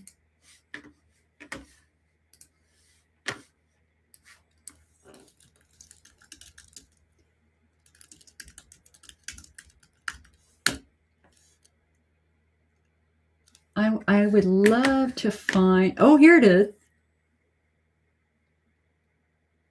Oh, look at this. April 1st, 2026. And here's one, April 4th, 2026. Oh my God. Oh my goodness gracious. Wow. Are they having issues? Okay. So, oh wait, that's old. Okay. Ala Moana, which is right next to the main beach, Waikiki. Okay, but let's look at this April. Oh, now there's North Shore water. Oh, man. Multiple high bacteria advisories for the North Shore. So you're going to do the northeastern shore. Craziness. All right, guys. Well, listen, we've been going for over 3 hours now. I am more than happy to take questions if you have them. But if we're done, we can be done. And I will go figure out what I want to eat for dinner. But I thank you for coming and watching. I appreciate your patronship, and I'm always happy to try to help. at least give you some options that you can explore further. Always come on over to the IC Network website, icnetwork.org, for the latest information. Always working on it. Going to be making a lot of changes in the next couple of months. We're moving our store. We'll have new e-commerce. We're going to have new memberships. We're going to have new content. All sorts of things with that, because I want to stick around for another couple of years. But things are changing massively for everybody. You're welcome, Amber. Thank you, Kathy. Thank you, Heidi. Thank you, Linda. And Cheryl had a question on Botox. Last question on Botox. Oh, here, hold on a sec. Allison said, have you heard about retired doctors have patients that have veins blocked and pelvic congestion syndrome? Absolutely. Absolutely. We are now absolutely finding pelvic congestion syndrome in some IC patients. And when the pelvic congestion syndrome is treated, their bladder symptoms go away. That was brought to our attention, I think, about 3 years ago. I did a very big article on that in the IC Network magazine, our IC Optimist magazine. They are now inviting circulatory system specialists to IC conferences, because I think everybody underestimated just how much the circulatory system can contribute to bladder issues. But if you feel a heaviness, like you're carrying a bowling ball around in your pelvis, that's a very clear sign of pelvic congestion syndrome. And thankfully, that can be treated by an interventional radiologist. And so we want to fix it if we have it. And Cheryl said, last question, Botox. You're asking about Botox. Botox can be injected in the bladder wall. Botox can be injected into the pelvic floor. It is not a long-term treatment. What it does is it temporarily silences nerves and can temporarily reduce some symptoms, but there is a risk of urinary retention if it is injected into the bladder wall. It's really not a viable long-term option from our phenotyping standpoint. It's not going to help Hunner's lesions, not going to help estrogen atrophy. It could potentially help dysfunctional nerves. Not necessarily going to help pelvic floor dysfunction if you put it in the bladder wall, but if you have chronically tight muscles, they can inject it into a tight pelvic floor muscle.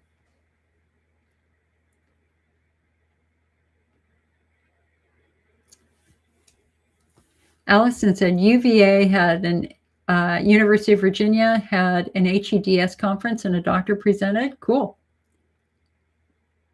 Lori said, I love your podcast. Thank you for sharing all your knowledge experience. Thank you, Lori. I like doing it. We are going to have a big Zoom meeting for our Elmeron eye and inflammatory bowel patients later this month, just FYI, probably in 10 days. I'll be setting the date tomorrow or Tuesday. So, all right, guys, I think we're going to call it for the night. As always, feel free to give the IC Network a phone call. Believe it or not, I actually answer the phone. People are always surprised when they hear me. I don't have a secretary. I mean, I have basically 2 employees that work up in the warehouse or who write for us. We're a very small group, but we're persistent. 33 years and counting. So I'm going to say goodbye to YouTube.